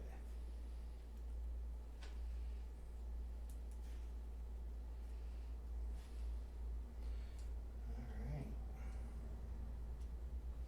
Yeah, so much for my oh well, that's, round table. Thanks, Jason. No, it's alright. It's fine.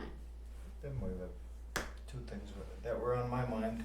And I think just to close up and end, Lou had brought up some discussion about Smithville that he had earlier last Yeah, week. yeah. And then I spoke with you earlier, you had a conversation to try to like figure out the different pieces. I don't know if you can let us know So about that. So I was originally told, because I had contacted the state directly a year and a half ago about this, and he said, unfortunately, we have to just go through state attorney to our attorney. Hang on, I just wanna, before I forget. So, to my understanding, it was only allowed to go, we can contact our attorney, he would contact their attorney if they had something to say back to us, whatever. So you guys signed that lot line adjustment deed back in December 10th of last year, and I was told, don't send it until you hear from me. So I've had it on my desk for almost a year now with a post-it note on it saying, don't send until I hear from Todd. So while I was on vacation, Lou took a phone call from Patrick Bell from the state, and he sent him a lot line adjustment, which is different than the ones you guys signed. It's not 100% different, like there's little things that are different, cause I compared them today. And then he also sent an easement deed, but, so I happen to have to talk, I was talking to Mike and Anna today about that, the fire brigade building, so I mentioned that, and I was like, I thought we were only supposed to go through the attorneys, and he said, yeah, what's going on? So I told him what happened, he's like, no. So I forwarded the email with the attachments to, Mike and to Todd, and Todd's on vacation, so we're in a holding pattern on that right now, because that, for some, I don't know why the DES guy would have gone around, and the attorney didn't either, so Maybe I didn't know. maybe, yeah, I don't know. Sometimes we have trouble with our little office. Imagine the state. Yeah. Yeah. So that's where we're at on that. Did you have anything else? Just that the new website is up and running, and we're working on it. It's a work in progress. I mean, it's everything was, emails were sent out to all the department heads to make sure, hey, here's the link, look at your page, and make sure everything's right. And then I'm thinking nobody did. because now we're getting calls from people saying, hey, my page isn't right, this isn't right. Mm-hmm. So So who's in we're charge? trying to, Evelyn mostly, and between her and I, we're trying to work on that.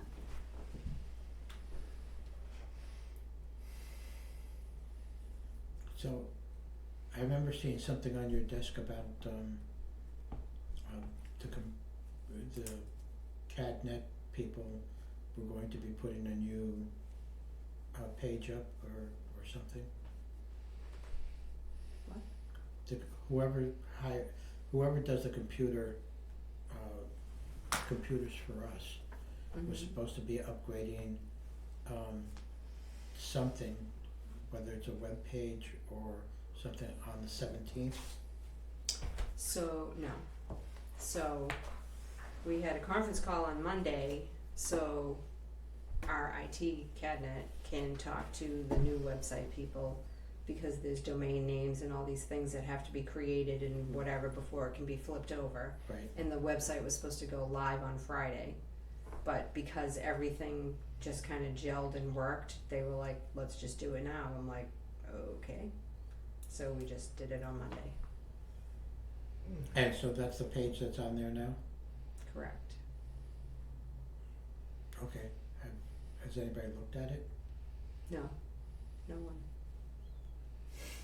I looked at it. Open up the website. No, I was being sarcastic because we've already talked about that. Yes. Yeah, I think it's kinda nice to have that calendar right there. Mm-hmm. Yeah. Originally, that calendar wasn't part of it, so we Yeah. had to add that, and That's, the agendas are down below.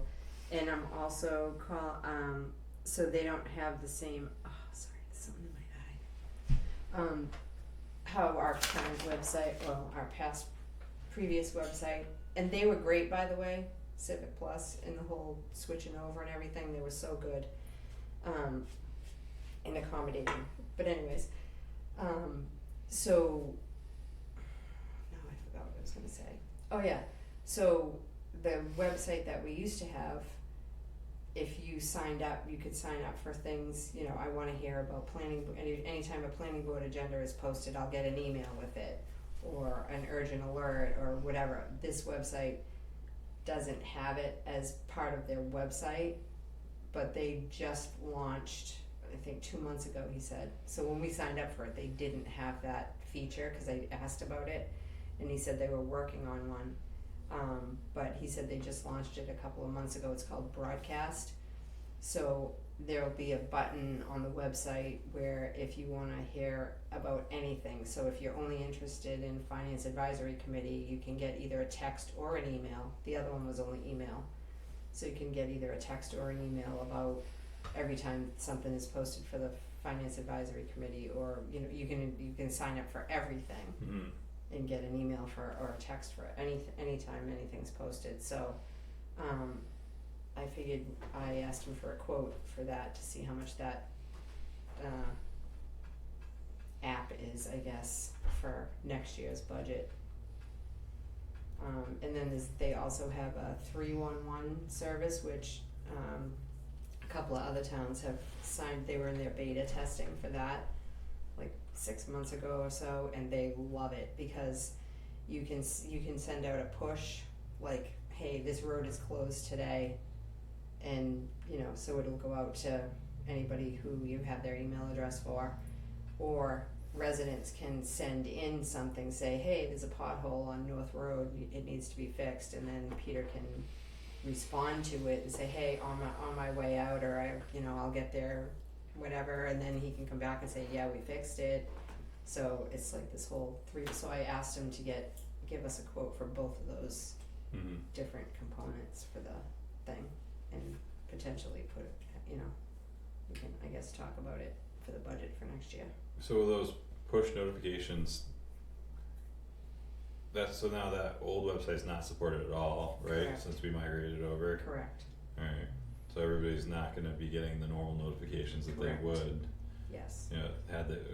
when they signed up for it. Right. I did get the email list from they sent from Civic Plus. They sent me the list. I asked for it, cause I didn't know if we could merge that into the new, but because this didn't have it, it was kind of a moot, but I do have the email list and what each, email address was signed up for. Mm-hmm. So I'm hoping that, I don't know, do we automatically just do that for people if we do get the new thing, or would we want everybody to The re-sign new up, cause website, maybe you they'll, opt in. No, You just- Yeah. okay, Yep, on both, like if we have both modules, like people should be allowed Yeah. to opt So in then Okay. and it would be Instead of- nice to have that right here, latest news. yeah, All you who Just have it, subscribe and leave it push there. right to the top. notifications, Exactly. we yeah, are no longer doing it. okay, I'm sorry for the inconvenience. mm-hmm. So, as of now, like I just saw, I got, like if Heritage Commission wanted to put their meeting on the calendar, they would Mhm. either contact you or Evelyn. mhm, That's the only two people. mhm. So, So right now we so pay like for, rec department isn't able to access this calendar and input So- information, or? we are paying for 4 admins. This is one feature that I really didn't like about this website versus the old website is like I had my username and password that I could access anything, and Jenny could access anything. Steven could only access planning and assessing. Mindy could only access parks and rec and pool. Mike could only, PD could only your own department. If you have an admin login, you can do anything anywhere on this. So, I mean, not that But it you're can only pay. allowed 4, Right. so that So we- limits the amount So of we need to share. people. Cause they were asking at the Green Center, cause they looked at it and they're like, oh, is there any way Oh, we can just, yes, please. can we just Yes, upload please. it ourselves No. and not have to have somebody else, because what they ran into was, they said a lot of times it wasn't getting posted, or Right. then they were giving it to the wrong person, Yeah. and they were not, they're just Yeah. like, well, No, I would love to have that on there. That'd be great. cause that, but they just need standardized way of doing it. Mhm. Yeah. So they can email me So if you could, okay, alright. with the schedule and we can just pop it in there. That'd be great. Alright, Mhm. Yeah. So we're has potential. yeah, I mean, it definitely has potential, and they, and like I said, I mean, it's, the cost was half of what we were paying the other. But I really like, But I like it's how this basic. layout is, Yeah. cause of course I'm sitting in this chair, but I can go right to agendas, Right. But you don't even have to. and then I can go, which agenda do I want? I want Board of Selectmen. Right. Boom, it gives you the next ones, or you can go to the departments Mhm.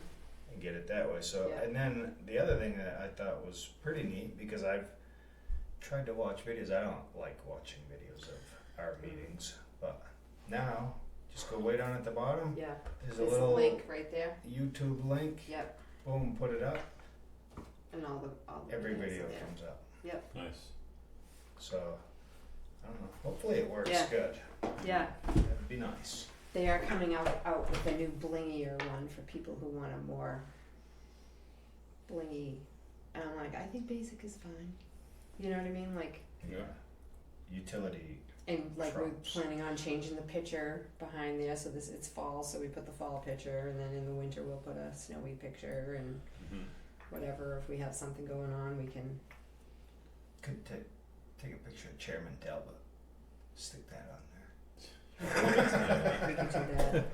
Well, he's still chairman. Yeah. So anyways, so that's the story on that. Alright, And so I believe that was all Tell I had. Elaine and Tina to contact you Yeah, for procedures. yeah, just send me their schedule and I can add it to the calendar. That's Alright. easy enough. They usually do a couple months in advance, Yeah. so it should be. 2 or 3, I think they do a quarter. They usually do Something like like 2 or that. 3 months, yeah. That's funny because I was on there at my home computer today on the website and it looked the same, and then this one, it took a second, but it finally refreshed. So I was like, why is it not switching? But yeah. So, and that's the other thing too, is it adapts to, if you're looking at it on a phone, a tablet, or a desktop. It knows what you're on, so it'll make it fit the screen. Yeah. Which the other website didn't And do then that, not or lose that any was tough. functions. Right. Yeah. Yeah. Exactly. Hmm. So, definitely a lot of pluses. And a their lower customer budget. service, way on, yeah. We got Lower budget. lower, but way You were lower just about budget. to say customer service. Their customer service is outstanding So far. so far. Yeah. Yeah. Take it. Yeah. Yeah. No, it's good. It's good to Yeah, hear. It's good. Mhm. Yeah. Yep. So. Yep. So far so good. All right, that's all I had. Lou? Nothing? I didn't have anything. Alan? Hi. Good evening. The chief had brought in a survey and that, when is that gonna be available and how? It was available the last meeting. I can give you a copy right now of it if you'd like. Yeah. Love Yep. I have an extra copy So in do my I. briefcase. it. I don't need so- three. Yeah. Well, no, I was. Any one would do fine. Please. There we go. Thank you. You're welcome.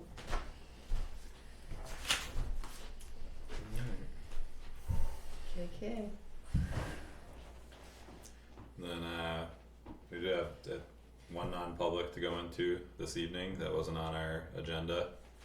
So at this point, I can make a motion to go into non-public